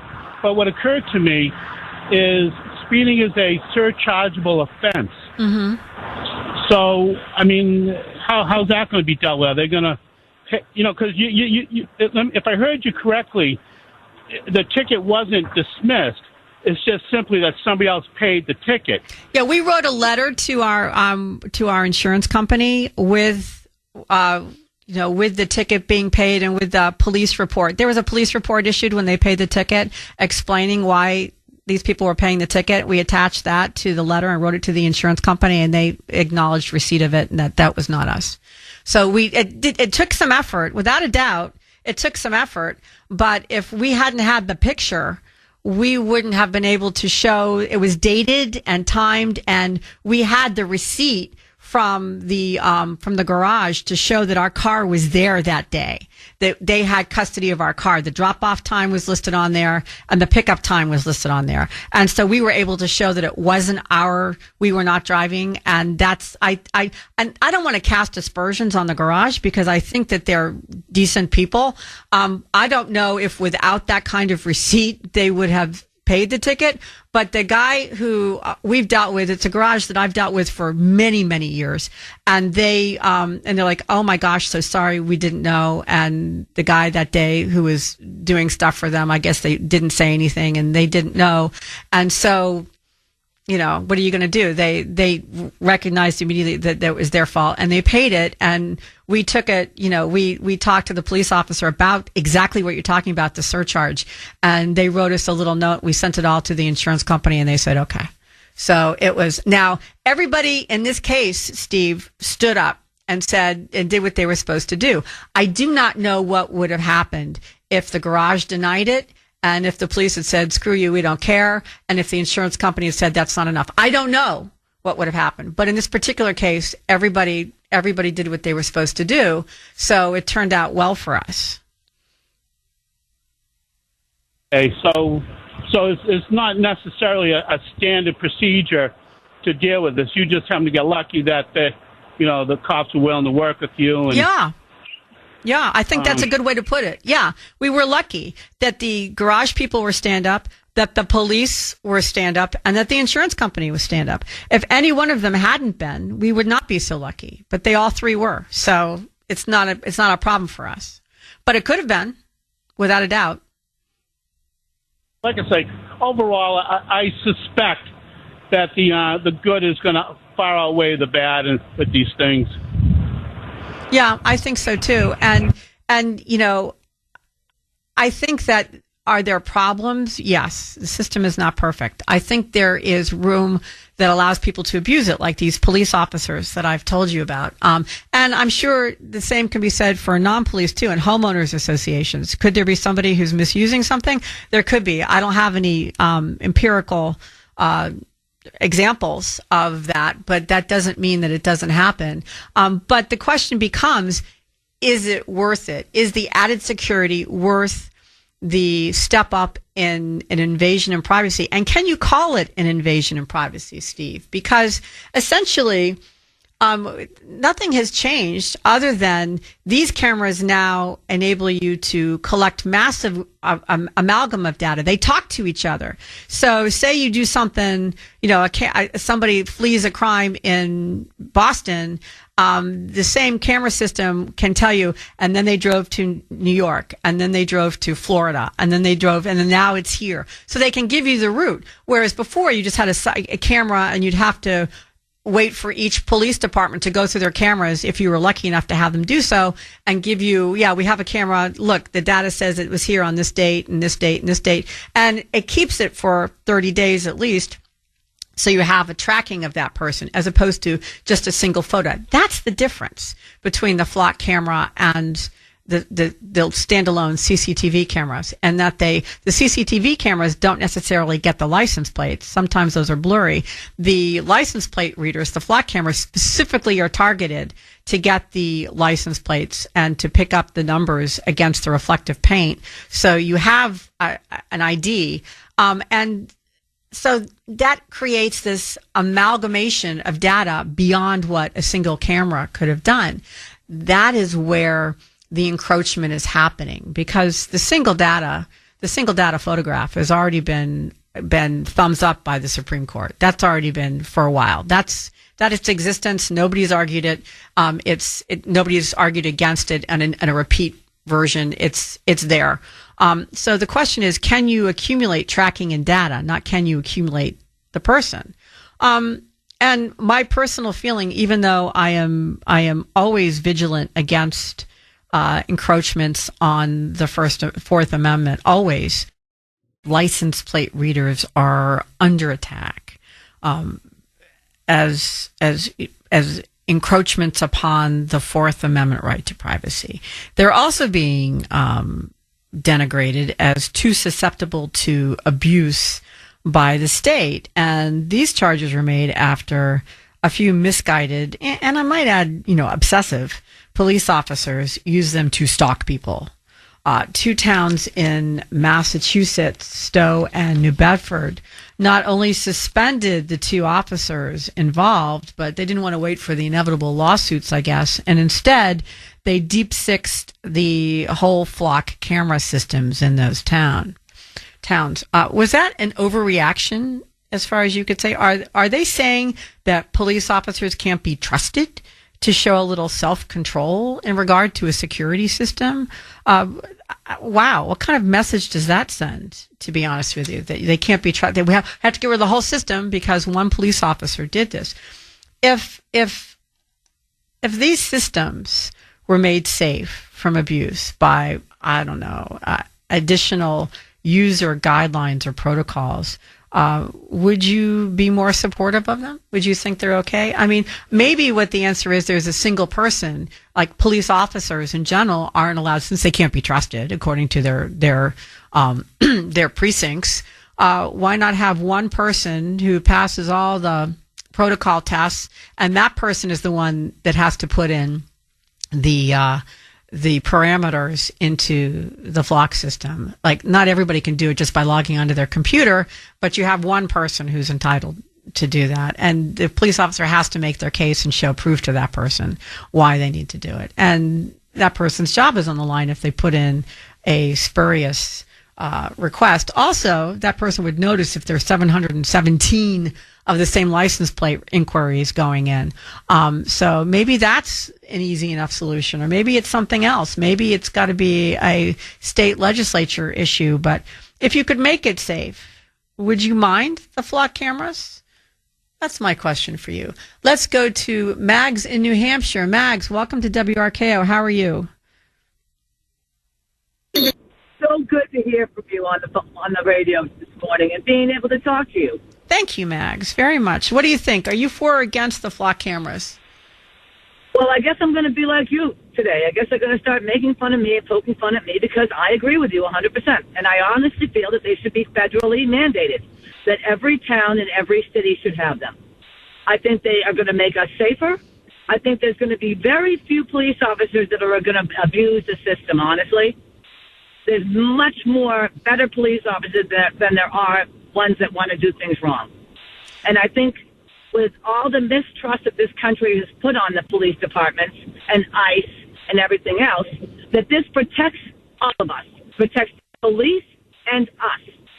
So I don't know why anybody wouldn't want this unless you were doing something wrong, really. Yeah, that's kind of how I look at it, too, Mags. You know, I don't care if somebody sees where I go, what I do, to be honest with you, because, first of all, I'm not that interesting. So it's you know, I just go about my daily business, and I'm pretty much of a law and order girl to begin with, so I'm not even sure I illegally park. So I'm okay with it. But even if I did the occasional transgression. I think the side where you're finding rapists and murderers and would-be assassins by using the system is worth the price. But I'm being called all sorts of names. On the biggest one that I think, the slur that they think is going to get me the most is liberal. They're calling me liberal, Max, because I am for Big Brother surveillance, which I find really funny since it's the ACLU leading the charge, the biggest liberal organization that's out there, against the flock cameras. They're also blaming Donald Trump. They're saying we are now entering the Trump era surveillance state. I want to point out to people that the flock cameras did not originate in the past 18 months. The flock cameras have been around for a while. People's response to them is now originating now.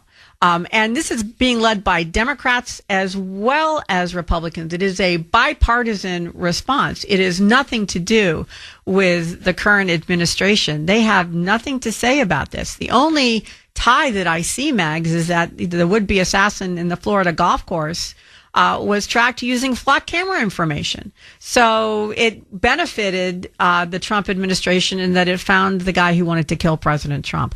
That's the only tie that I see. I mean, this system gained its bigger foothold during the Biden administration, and before that during Obama.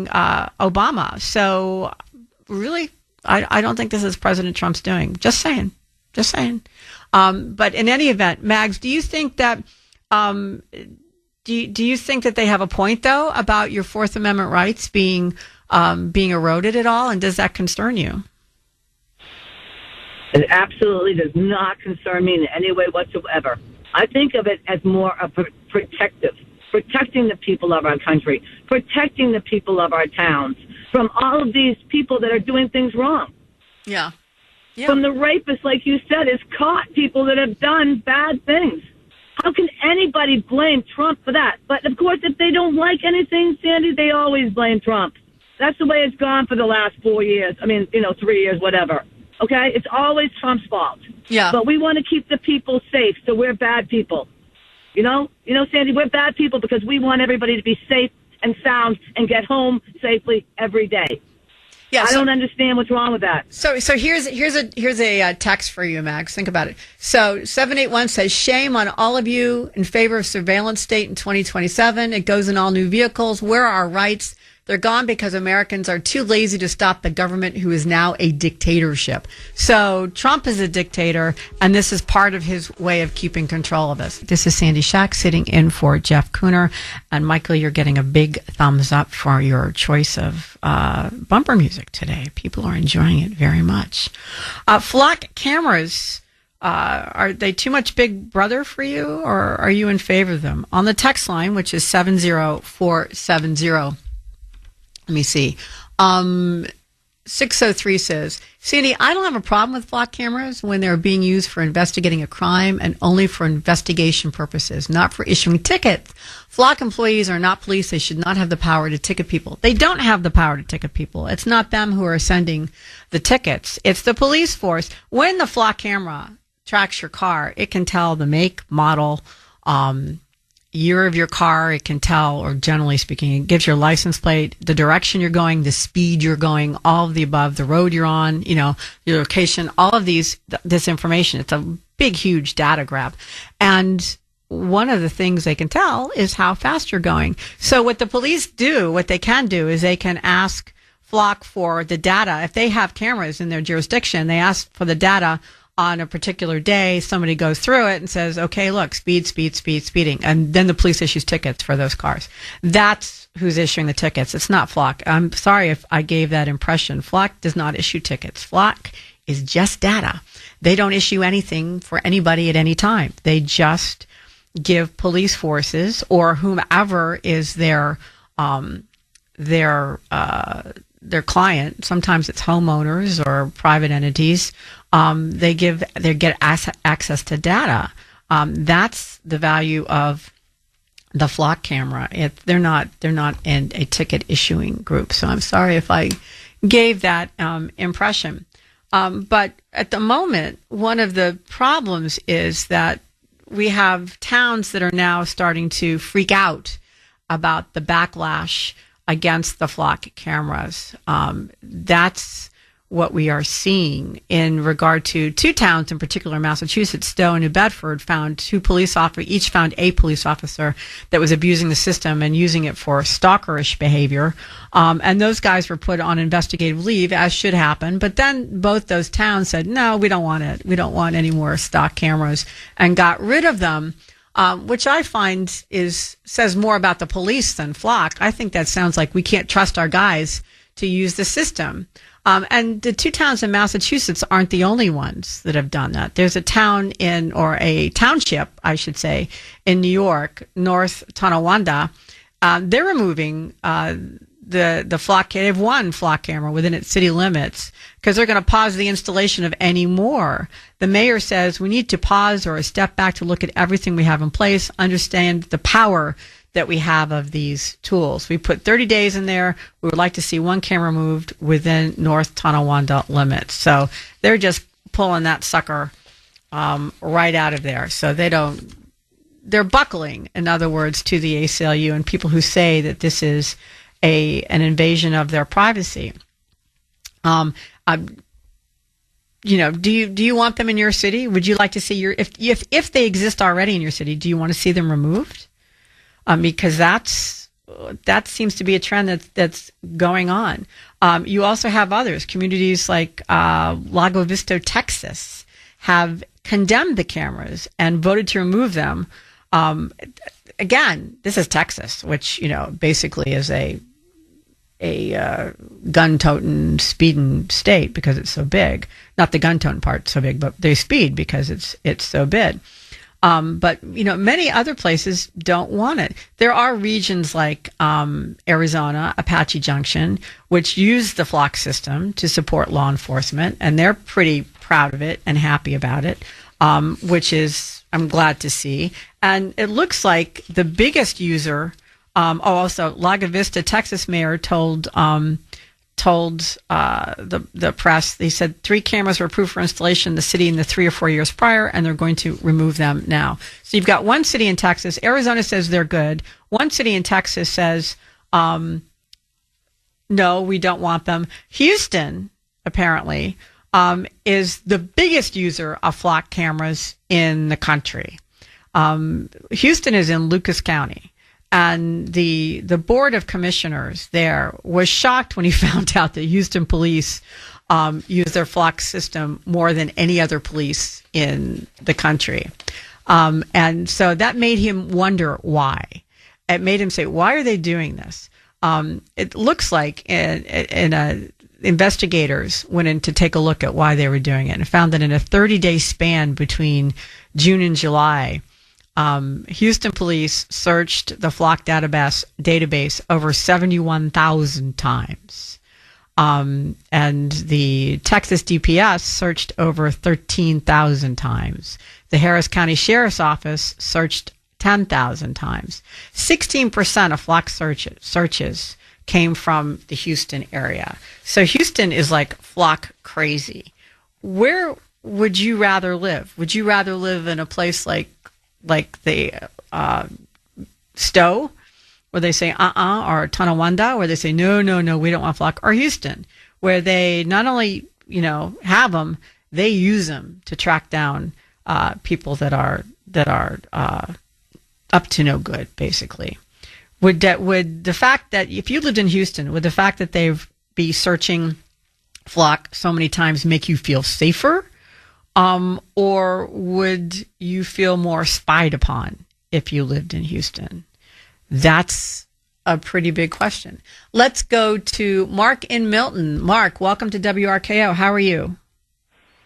I'm doing very well. I just have 3 words, and I hate to admit it, I was much in favor of it, the Patriot Act. Yeah. To be honest with you, I'm not worried about the policemen. I'm worried about those way above them. We haven't seen anybody held accountable for spying on Trump's campaign, for the arrests at, the infamous revolution that occurred on January the 6th. And think of the data and the people that they spotted. and it wasn't. I mean, yes, I think there were problems with the local police and the Capitol Police. Do I think there are problems there? Absolutely. Those aren't the people I'm worried about. I'm worried about those way above them. Mm-hmm. Well, So, here's a question for you then, Mark, and that is, just because one system, which was in fact from its very inception, foreseeably going to be abused. I was never for the Patriot Act ever under any circumstances. As soon as I heard about it, it made my blood run cold. It was so designed to be abused. It wasn't even funny. And many other people felt the same way. But that's not true with the flock camera system, one. And just because one system is abused doesn't mean another is going to be abused. We already have camera systems. This is just an amalgamation of data. And here's the thing. The FOIA system was full of, FISA system, was full of lies, basically. Bad information was given to subvert people's rights. This is codification of reality, the flock camera system is. It's basically data of what actually happened with a camera proving what happened. It's very hard to manipulate, or if it's possible at all. I'm not sure that it is. So I don't see the same abuse being able to be used in the flock system that you had with the FISA system.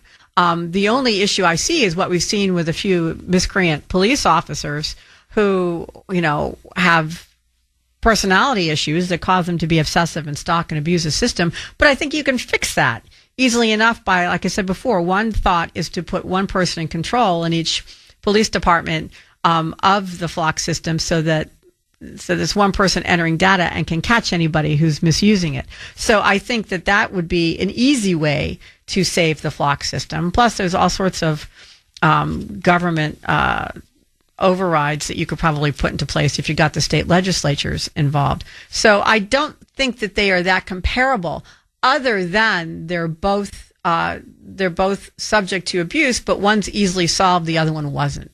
I think that would be my take on it. Mark, do you disagree with me? I do. Do Okay. you trust the Massachusetts legislature and some of the higher uppers, like say a Maura Healey isn't going to, if she has the opportunity, or Mayor Wu, if they have the opportunity to look into who they feel may be their rivals, that they won't do it? Well, Mark, here's the thing, though. It's Governor Healy and Mayor Wu who don't like the flock system. It's the Democrats who don't like the flock system. This is not a Republican versus Democrat thing. This is bipartisan. There are many, many Democrats, huge progressive Democrats, who hate the flock system, who find it abusive, don't want it, I do not like it even a little bit. So I don't see this as a us versus them situation. This is pretty much straight down the line a privacy versus security issue.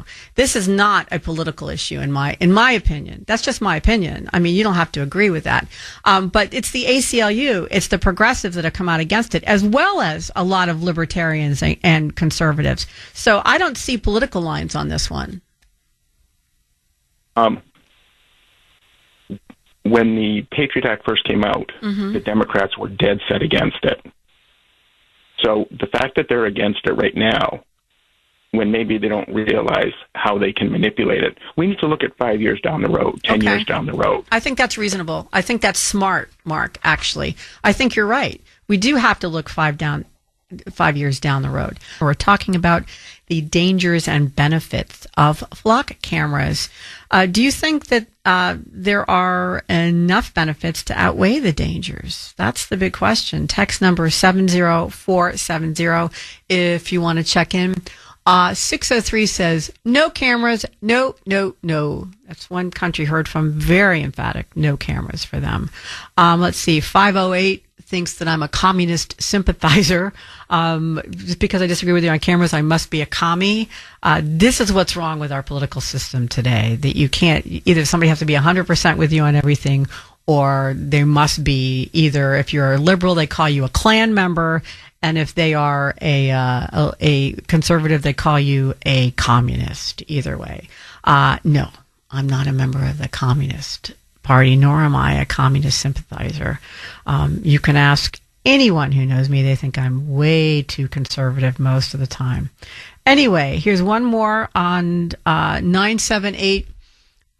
Says, I have no problem with cameras in public. There's no expectation of privacy, but the moment they use facial recognition to run me for warrants without a crime, they have violated my Fourth Amendment. I couldn't agree with you more. I absolutely agree with that. I agree that indeed, if they did that, that would be a huge issue, but they're not running facial recognition technology. They are reading license plates. That's a different kettle of fish, not the same thing at all. And so I don't believe that this is a violation of the Fourth Amendment. But here's a question for you that you might want to ponder. Have you ever been flocked? Have you already been flocked, actually, as would be one way to put it. If you want to find out, you can. It's not 100% accurate, but it's pretty good. There's a website called Have I Been Flocked?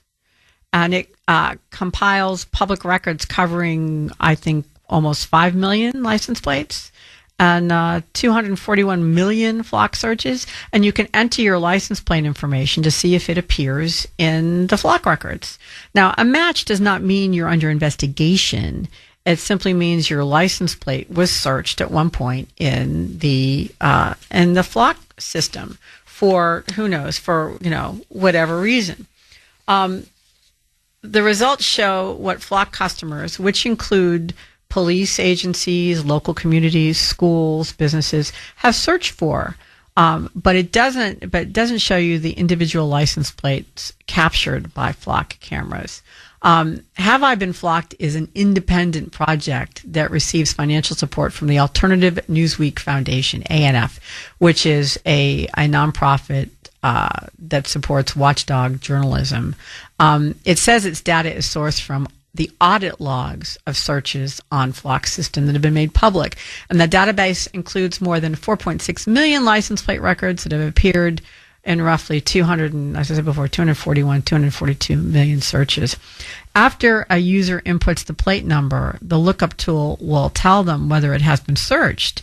The website then discards the data entered. That's according to their facts about their company. It doesn't save, store, or log the license plate numbers or search terms you enter, according to the site. Similar projects have emerged to raise awareness about where Flock operates. One tool is called, I mentioned in the first hour, is called DFlock. It collects the locations of Flock's automated license plate readers reported by volunteers and documents them on a searchable map. Now, Have I Been Flocked has some limitations. The service is not a real-time monitoring tool. There can be a really big delay. It can be months or even years between when a search occurs and when it appears on the website. The database is also incomplete, with the site noting that it has limited access to audit logs, and those it does obtain may be redacted. So you can check it to see if you've been flocked. If you appear on there, then I think it's a guarantee that you have been for whatever reason. Doesn't mean they're investigating you, but you have been flocked. But if it doesn't appear there, it doesn't mean that you haven't been flocked. So I don't know what kind of peace of mind that's going to give you, but if you feel compelled to check it out, then go ahead and check it out. A lot of people are checking it out to see exactly what's been going on and whether people are looking them up online or not. Are you inclined to do so? Do you care? What do you think? Are you going to check to see if somebody's scoping you out through the Flock system? Let's talk to Dan in New Hampshire. Dan, welcome to WRKO. How are you today? Yes, thanks, Sandy. So AI sophisticated Flock surveillance cameras are not just being used on highways, on major roadways, also on top of traffic lights, which was federal grant money in Manchester was given for this stuff. Mm-hmm. Okay? Now, Nashua in New Hampshire is a welcoming city, and Manchester is a smart city. So, first of all, anything, I listen to some of your callers, anything federally mandated or funded violates the U.S. Constitution in Article 1, Section 8, Clause 1. Powers are reserved for the states, okay? And you also can look at the Supreme Court in FIB versus Sibelius confirms states are independent sovereignties, okay? You can also look at Code Fishery Bill debate in 1972 or the Federalist 45, okay? So that being said, AI sophisticated surveillance SWAT cameras goes against also Article 4, Section 2, but also in the 14th Amendment, Section 1. Well, Dan, first of all, collecting data is not a power that's reserved for the states. It isn't. So that's what the flock cameras do.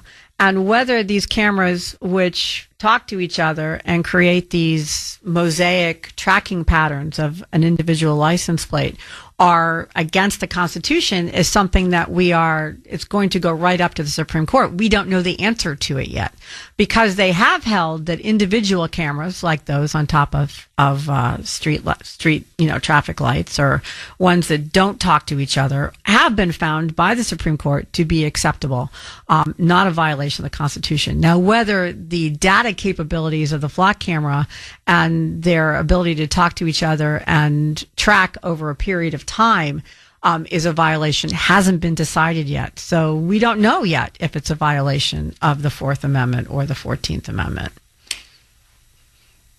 And artificial augmented intelligence surveillance, biometric facial recognition, and AI. This is not facial recognition, Dan. That's not what this is.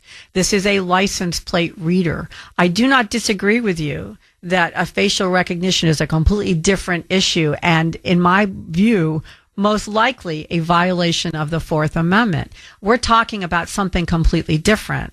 The license plate readers are not facial recognition and are not categorized as such. Different here. It can pick you out of a crowd, Sandy, by the way you walk. But we're not talking about facial recognition, Dan. That's not what the issue is. The issue is a license plate reader. But bigger initiative here, okay? Welcoming cities and smart cities are really part of the 15-minute city initiative of the dirty, corrupt World Economic Forum, like the 15-minute gulags in China, to create a surveillance state. Many board members and shareholders of Blackstone and BlackRock include AI, artificial augmented intelligence. Blackstones. Yeah, I get it, Dan. I understand what you're saying. What I'm saying is that is not what this is, at least in my opinion. People can disagree with me. You can disagree with me, but I don't think that that's what we're talking about. Having a license plate reader for cars that are out, not people, cars that are out on the road. That's all this camera system does, is license plate readers. Now, could in another incarnation it be turned into some kind of facial recognition system? I'm sure it could, at which point we will have to decide how to limit it and put the laws in place, or have the Supreme Court rule on it, or do whatever. But that's not what the issue is right now. The issue right now is whether a license plate reader is going too far. Facial recognition is a different cat. That is something else that we will have to deal with when it comes. It isn't here yet. I understand the argument, without a doubt, and I tend to believe that it is facial recognition on that level is in fact a violation of the Fourth Amendment. But that's not a license plate reader. This is a different thing. And this particular, and I understand people's response to this has been such that they are equating it with, like you, are equating it with facial recognition. But it isn't.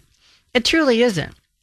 A lot of people are responding like you are and finding this more and more uneasy about the flock cameras. I mean, that's why you have these demonstrations going up.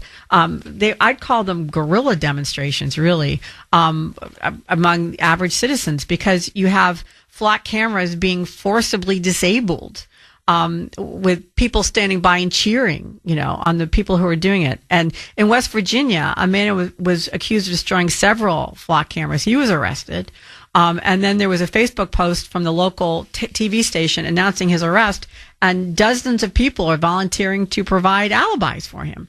One guy, I was reading the social media post. He was out fishing with me that day. You guys got the wrong day. There's another woman who said, the one thing that's bringing all of us together, which is exactly what they don't want, the two biggest signs that we are indeed get along are one, the World Cup, and two, our collective middle finger to the flock cameras. That's what somebody else added.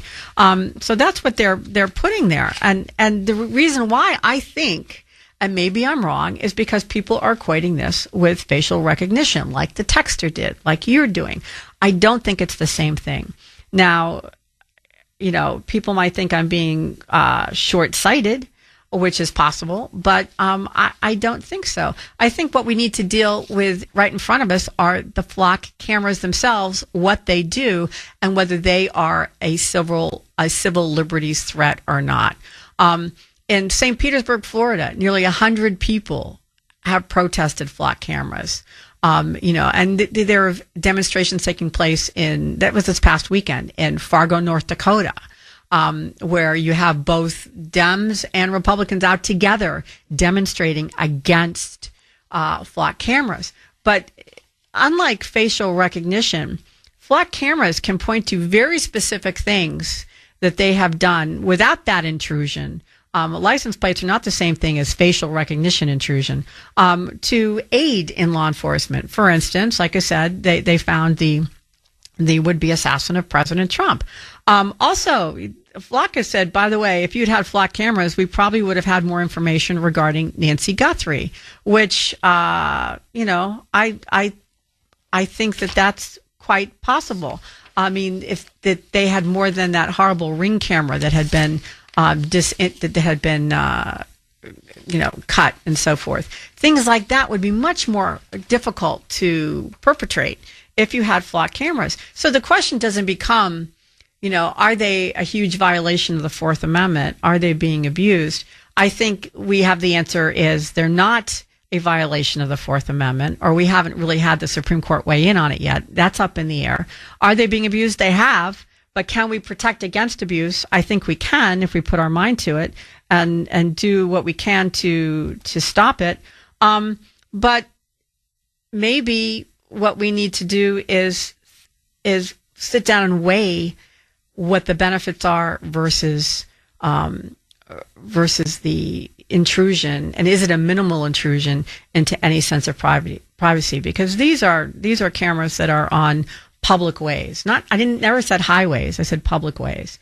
And that's where most towns aren't. Now, some homeowners associations have put them up, and that's their choice because those are private property. So if you have a gun range and you want to put a flock camera up, go for it. Same as in a private club or a school or any kind of business, manufacturing capability, whatever you want to do. You have the ability to put flock cameras up if you can afford it. Go ahead and pay for it. But this is not the same level of intrusion as facial recognition. I understand your fear about facial recognition, Dan, and I do not disagree with you about it. I'm saying that is not this. And I appreciate your call. Thank you very much. Let's speak with Jerry in Dracut. Jerry, welcome to WRKO. How are you, sir? I don't think we're very free anymore. Okay. A while back, you said on your earlier statements that there was a huge data grab when they go through all these flock cameras and look at all the information. Mm-hmm. But that doesn't seem to bother you. No. Houston did thousands of them. In a few minutes ago, you mentioned that there were like a couple of 100 million that were done around the country. That doesn't bother you? No. These people that are running these flock cameras in these systems, granted, maybe they have our best interests at heart, and maybe they're going to try and do the best they can to make sure that things don't happen. But that person will not be there forever. The next person that comes in could be swayed by a completely different ideology and change it to do what they want.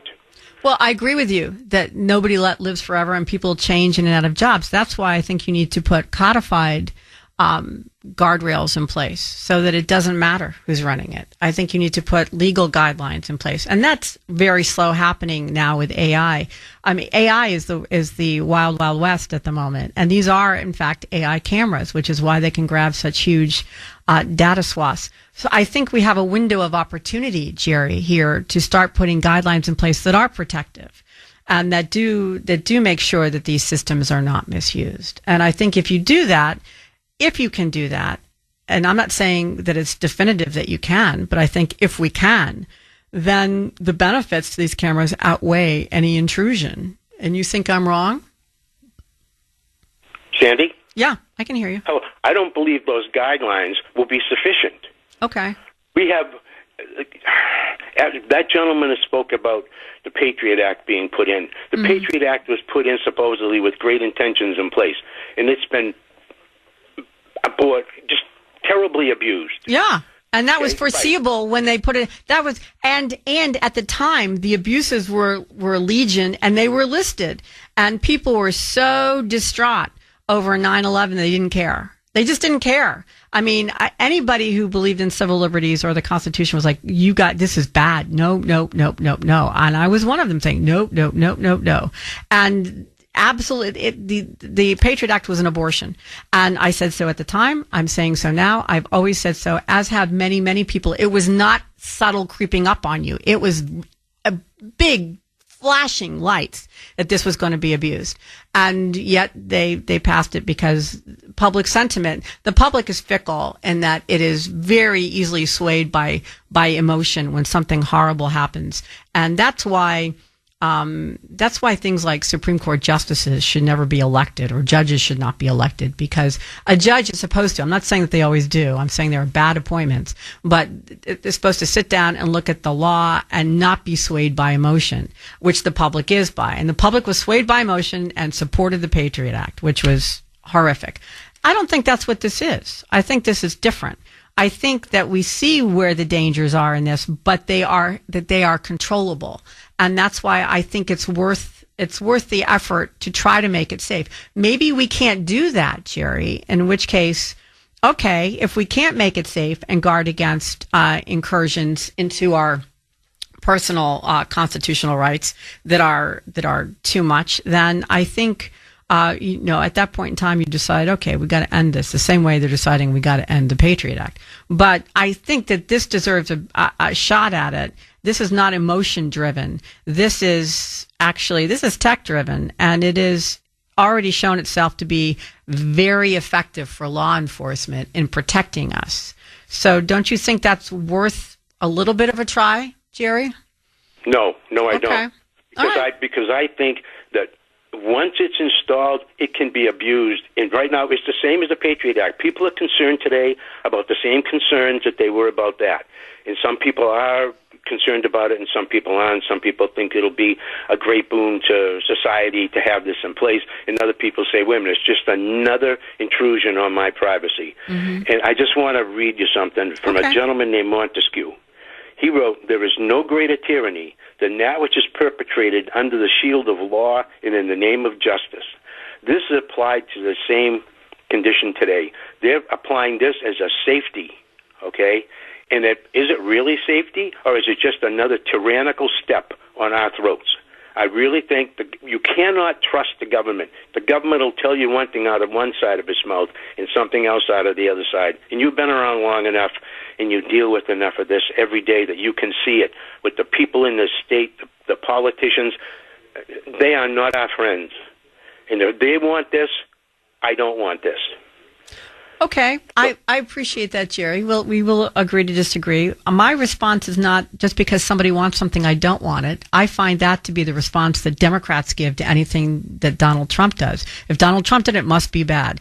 That's what I'm hearing from you in the reverse. I find that to be closed-minded, and I find that to be unreasonable. I think that if the government wants it, I'm going to look at it and decide, do I want it? Do I not want it? What are the problems with it? What are the benefits from it? And then you sit down and you look at it, but I'm not going to do just because they want it, I don't want it. That is how we've gotten into this mess we have right now, is people saying exactly that. So I completely disagree with that particular take. I appreciate and I respect your opinion that you don't like the cameras and you don't want them. Okay.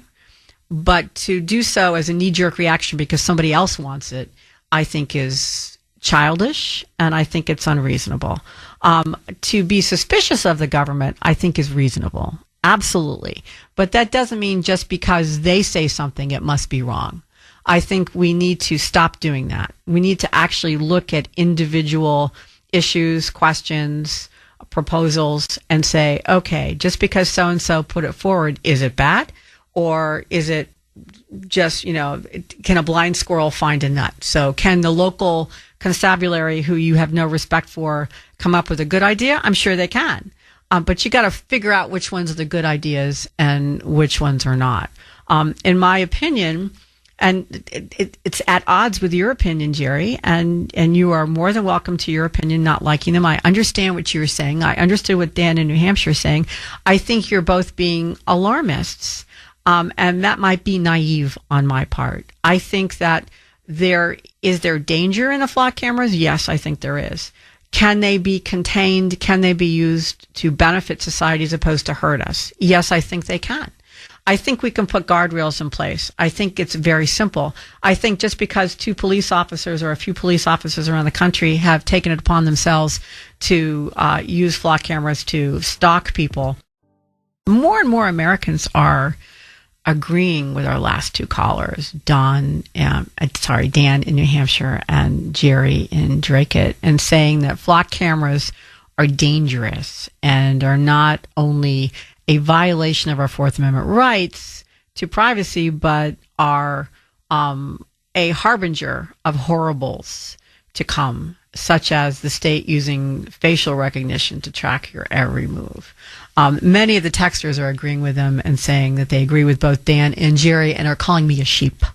I'm a sheep because I'm falling in with the state. Didn't come up with my position, just woke up and decided that that's how I felt. I looked into flock cameras. I looked into how much good they did. I looked into the data. I looked into a lot of things before I decided that I was okay with them. And it's my right to be okay with them the same way it's your right not to be okay with them. And it's also, what's not your right, I think, is to destroy them, is to vandalize them. I think if you're going to take down flock cameras, and you need to do it the good old-fashioned way and convince your police department to take them down, or your city or whomever, in the good old democratic way of, and I'm talking process, not party, of city getting together, which a lot of earlier callers suggested, put this up as a referendum. You don't want them? Take them out.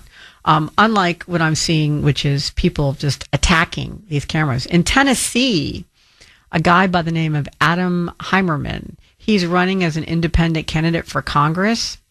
And he saw the cameras as one more sign that the United States is becoming a police state, which kind of, goes right up there with Dan and Jerry, neither of whom, by the way, were advocating violence against the cameras. They're just saying they don't like the cameras. But this guy, Heimerman, last month, shot 4 of the cameras, including one near where church worshipers were inside. And a stray or a ricochet bullet could have gone through one of those windows. I think that's taking a dislike for the cameras a little bit too far, don't you? I think that was a bit much. And there's, he's not the only one though. I listed as we began the show, all the different things people have done to destroy cameras around the country when they don't like them.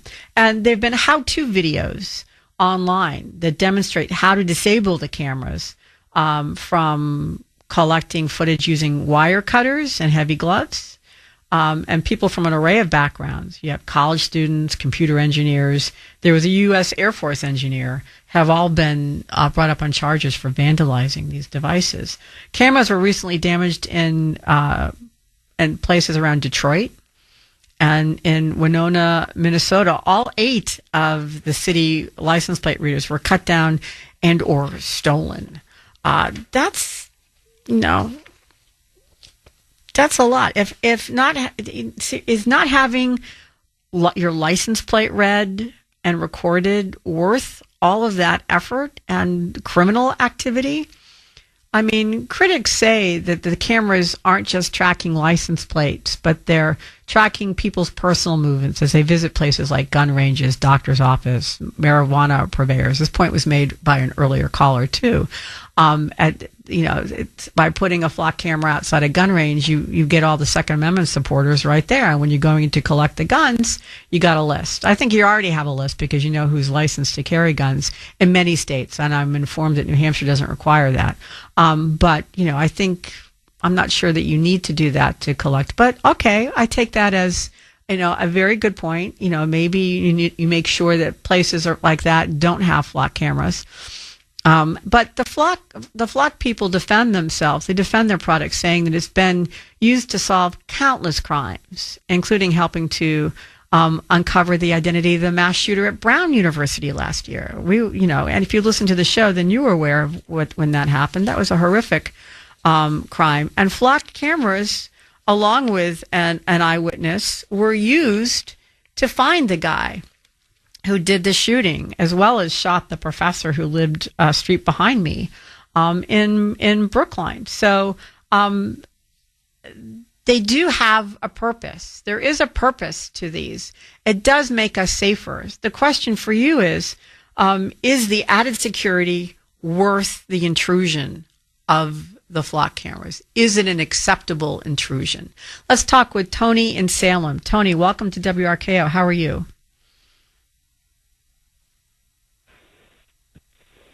Hello. Hi, Tony.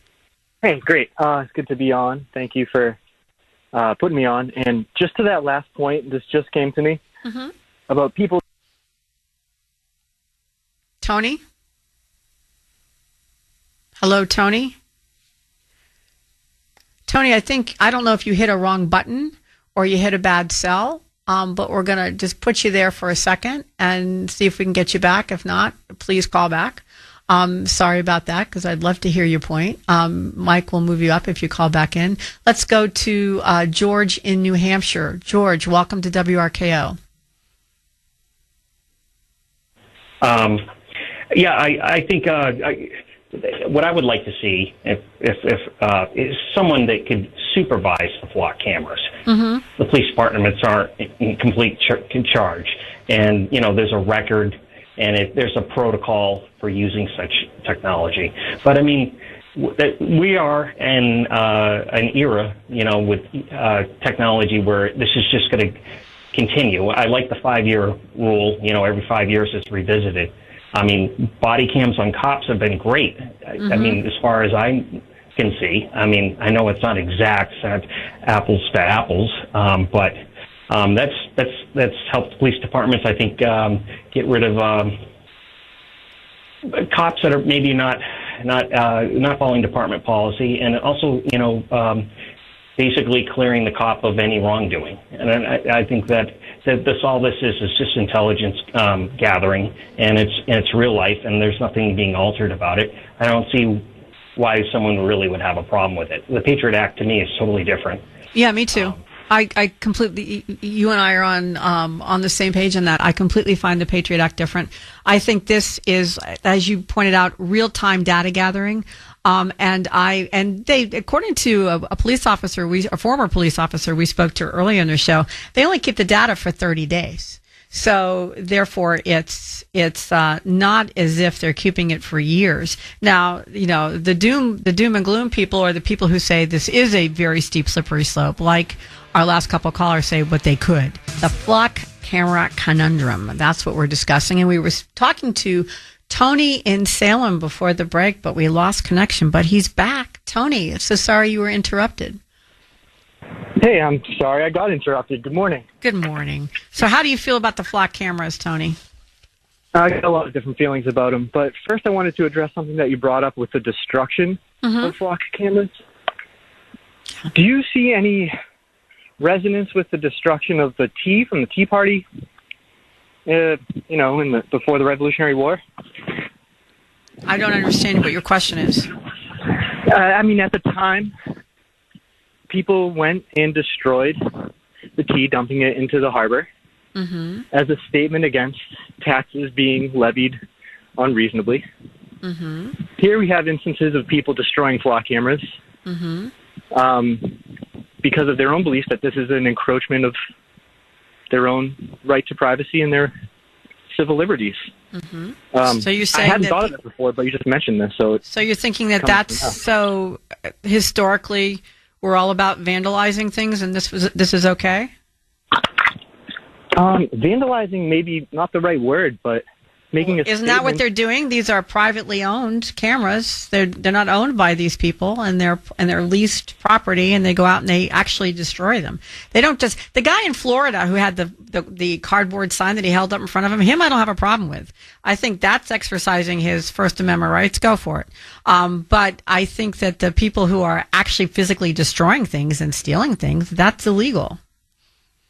I agree with you. I agree that it's illegal. I was just seeing some sort of echo in history, and maybe it's something to explore. But I think that's interesting, and I think it's. I think there are enough differentiations. One is just was basically trying to overthrow a monarchy that was destroying its colony, and the other is not. So I think that our forefathers who threw the tea into the harbor had bigger stakes. Basically they were trying to start a revolutionary war. I don't think the people with the cameras are trying to start a war. I think they are upset because they think these cameras are an invasion of their Fourth Amendment. I think that they've been drummed up to believing that by groups such as the ACLU and some other groups as well, also on the conservative side, because it's on both sides. The people are upset by this. But I personally believe, and maybe you disagree with me, Tony, I personally believe that acts of vandalism, violence, assault, these are things that should not be tolerated regardless of what your political position is on something. With that as well, I think that there should be more effective and more peaceful channels for resolving issues. And I think agree. we're having these conversations. Yeah. Yep. But in regards to the flock cameras in general, if I may make just 3 quick points. Sure. The first is that it's a technology. Mm-hmm. Yes, the intent may be, there may be good intent. Mm-hmm. But like all technology prone to failure, there are prone to be holes. Yes. So from that perspective, it reminds me of the shot spotter software. It's so funny that that was actually one of the next things I was going to bring up, shot spotter. I see the parallels too, huge parallels there, Tony. It could be immensely useful, or it could be faulty and just a waste of taxpayer money. Mm-hmm. So that's something to pay attention to. Absolutely. Another thing that I think is slightly more insidious than that, just the technological failings, is akin to what we've been talking about with the I guess we'll say moral failings of some individuals in police departments, which I think is kind of small potatoes. Yes, not to the people who are being stalked. That's a matter of life or death. Yeah.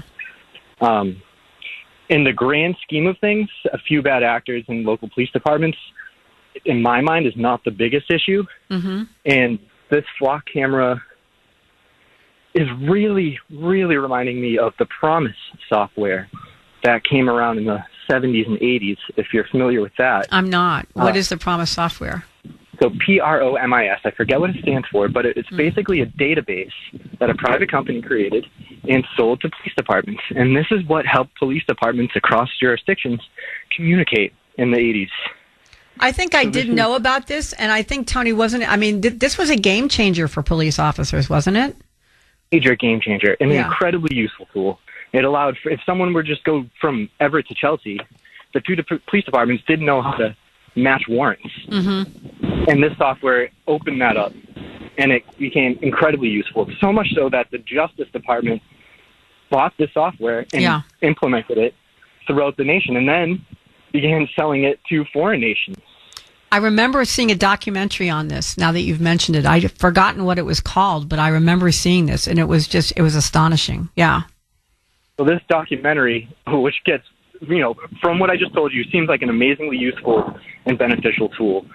But the insidious part is that the Justice Department essentially stole software, which was, legality issues aside, is one major problem. Yeah. The bigger, more insidious issue is that they installed a back door that only certain individuals could have access to, so they could access it. The name of the documentary. It's on Netflix. It's called An American Conspiracy. Yeah, I remember seeing it. I watched it.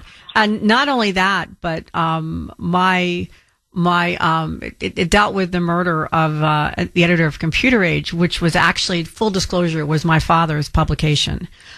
So my father had that publication, and so I knew some of those people, which is why I was watching it. But I wasn't that focused on the Promise software. But it is fascinating for anybody who wants to see it. It will send a chill right up your spine, absolutely up your spine. Documentary, The Octopus Murders, on Netflix. You can find it easily. Yep. So be mindful of that. And then the third thing that is really, I have no real psychological knowledge on this. This is just a theory that I have right now, but there's the panopticon effect, which, if you're familiar with, I forget the philosopher that came up with this idea of the panopticon, but it's used in prisons where there's a central watchtower.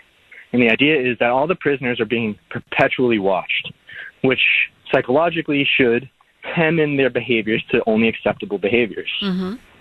Now, that effect in the public will, for the most part, most people, tend to keep us driving underneath the speed limit. But it doesn't, does it? Yeah. Yeah. No, it may not. I mean, honestly, I was just traveling in Europe, and I got an email from the French government that I was going 87 kilometers an hour in an 80 zone. And I was like, oh, how did they get me? And I was driving the speed limit the whole time. The technology might have been faulty. I might have gone over by a hair, which is 54 miles an hour to 50. It's really not noticeable to me, but regardless, I was a little upset by it. Yeah, I can see why. It didn't stop me from continuing to drive the speed limit the entire time, or close to it, safely. But this panopticon effect is going to have some benefits for most of the public. Psychologically, we're going to know that we're in a fishbowl, which we already are with our phones, with our neighbors. And our behavior is supposed to fit in line with what our social contract is. Just be a good neighbor is the way to be. Yeah. And, when people are fighting, someone pulls out a phone, tends to either kind of reduce the volatility of the people involved. They know they're being filmed. Mm-hmm. But then there are the psychological effects of some people just kind of losing it even more. Yeah. It can go either way. You just don't know. Depends on the individual. No, these are all very, very good things to keep in mind when we are assessing things like the flock camera, I think, Tony. And I'm so grateful that you brought them up, because I think that they are. This all goes to the question: do we want it? Do we not want it? We don't know yet if we do or not, to be honest with you. I'm supporting it. A lot of people aren't supporting it. A lot of people are. I think it's too early to decide how efficacious it will really be in the end. So far, I think it's leaning to that side, and that's why I support it. And I think we do need to put things in perspective, and we do need to put guidelines in that, or protocols, or law, or legislation, however you want to do it, that's going to, or even hardware that limits things on it to make it safer, or not so invasive. But I think it's something we need to consider. But thank you so much for the call, Tony. I appreciate it very much. Tony did bring up something I wanted to mention, and that is ShotSpotter, because the flock cameras are not the only security system being attacked for being too intrusive. And this was very interesting, especially here in Massachusetts. ShotSpotter is an acoustic surveillance technology that's owned by a company called SoundThinking that uses hidden microphones and artificial intelligence to detect, locate, and alert police to the precise sound and location of gunshots in real time. I've dealt with it as a criminal attorney in cases. There's a grid of acoustic sensors that's placed on buildings or utility poles in urban neighborhoods, and when a loud explosive sound happens, multiple sensors capture it and use triangulation to calculate the exact location. Software filters out noises like fireworks or car backfires. And there's a staff at a 24/7 review center that verifies the sound before alerting the police to it. And then alerts pop up on dispatch and officer screens in under 60 seconds with GPS coordinates and shot counts. It helps police respond to unreported shootings, find evidence like shell casing, aid victims faster, but it's been criticized by groups like the ACLU for potential privacy issues, false alarms, over policing, is one of their claims, that kind of thing that's going on. Well, ShotSpotter was located in Cambridge, Massachusetts. And ShotSpotter, they had it and they used it, and that's basically it was effective for them. But then what happened was they began to think this invades our privacy. We don't want ShotSpotter in Cambridge. No, get rid of this. And so they deactivated it. Within 2 weeks of it being deactivated, actually maybe less than that, a city worker was shot and killed. And by the name of Xavier Batista. He was killed around 4:30 a.m. He was found lying in the street. He wasn't found for about an hour after he had been shot. The ShotSpotter issue in Cambridge, they had it. It told you when there was a shot that went off, so you knew that something had happened.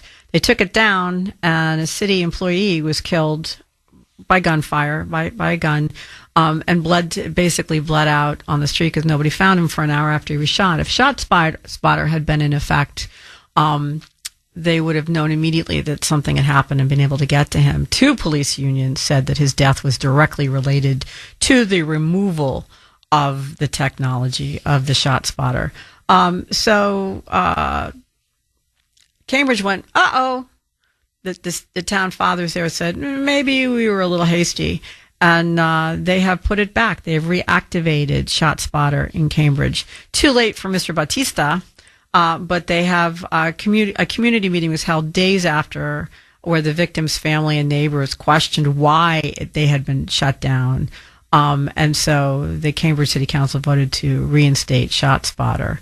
And it's now operational in Cambridge, but that comes too late to save somebody. This is one of those cases where really how was it intrusive? You couldn't shoot off your gun when you wanted to, and now this man is dead. So there is a time when people's fear for their Fourth Amendment rights can become counterproductive, and instead of protecting your rights, they'd actually kill somebody. And that's what happened with ShotSpotter. I'm not saying the same thing is going to happen with these cameras, with flock camera, but I am going to say that they're able to, get some pretty bad guys before they can kill again or rape again or hurt or, armed rob again. So think about that, as opposed to, really, are you that invested in having your license plate not read by a camera? Just something to think about. We're going to go back to the calls in a second, but we need to do Tit for Tat, where we ask you to, every week, we ask you to leave your messages for me, Jeff, and Michael via the iHeartRadio app. You go onto the app, and you'll see a little red microphone in the upper right-hand corner. Press on it. You can leave your message, and we play your messages back at this time every week. So take it away, Michael.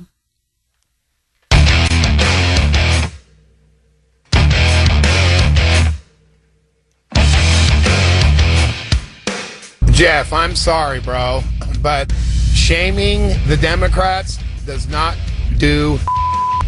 Hey, Jeff, please use proper English on your show. You just said, and they're doing it behind the parents' back. It's behind the parents' back. You sound like a moron. They're trying to buy our guns back. I'm collecting them all. Ain't getting my gun. I can't believe you're covering this trial on a Friday. Ridiculous show. I'm shutting it off. Stupid show.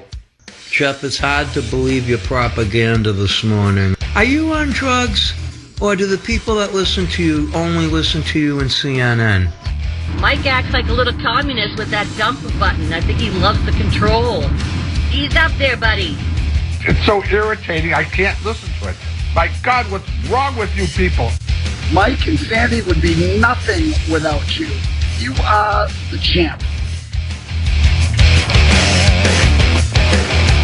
Michael does have a bit of an issue with control, I will say, but it is his job. It is his job to keep the clock, and if he didn't do that, I would be on him like a honey badger. So absolutely, positively, he's doing. I know that people think, but here's the thing: if you give Jeff Kuhner a second or 2 seconds more, the next time he takes 10 seconds, then he takes 20 seconds, then he's taking 2 minutes. You have to hold him to account, otherwise he's out of control. And I wish to God he was here to hear the parents' comment, because I cannot tell you how many times I've said that exact same thing to him. It's not Democrats', it's Democrats. It's not parents', it's parents. And he thinks I'm just, his response to me is, I speak the Queen's English.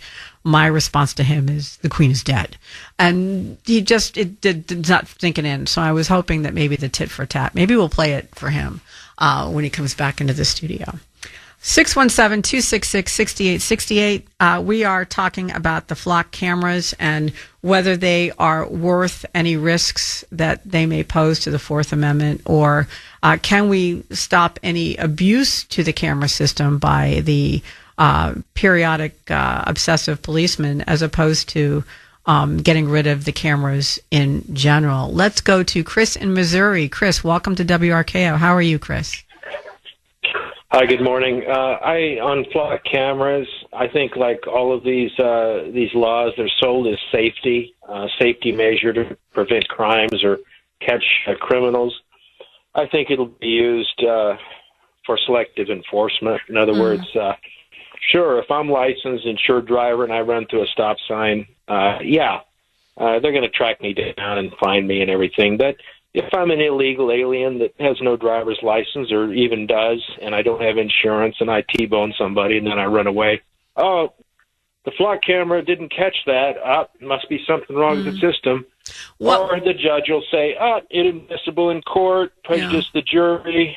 I refer to the recent stabbing at the track meet where only certain people could watch the video footage of what happened. Mm-hmm. Well, they did actually release the whole footage to the public, so we have seen it at this point. But Chris, what about you're talking about, illegal aliens? What about if I told you that DHS is being able to use that data, the flock camera data, to track cars that are associated with bringing illegals in and track those? Would that change your mind about it? Change my mind if it was done all over the country, but in some cities and states they won't. Mm-hmm. So that's my point. Yeah. So you don't like the idea, for instance, that Texas would use it, but say Massachusetts won't use it for that reason. So that would be your objection to it. They'll use it against certain people, but they won't use it against protected groups. Yeah, no, I don't disagree with you. I think that selective enforcement of anything is a problem, but is the danger worse with flock cameras than any other kind of law enforcement? I think it has. I don't agree with it. I disagree with a law being sold as protecting the public safety. Oh, I'm sorry, Chris. We didn't mean to. But we're up against the hard clock there. Michael being draconian again, but it's his job. So I understand what you're saying. I think it's a very valid point.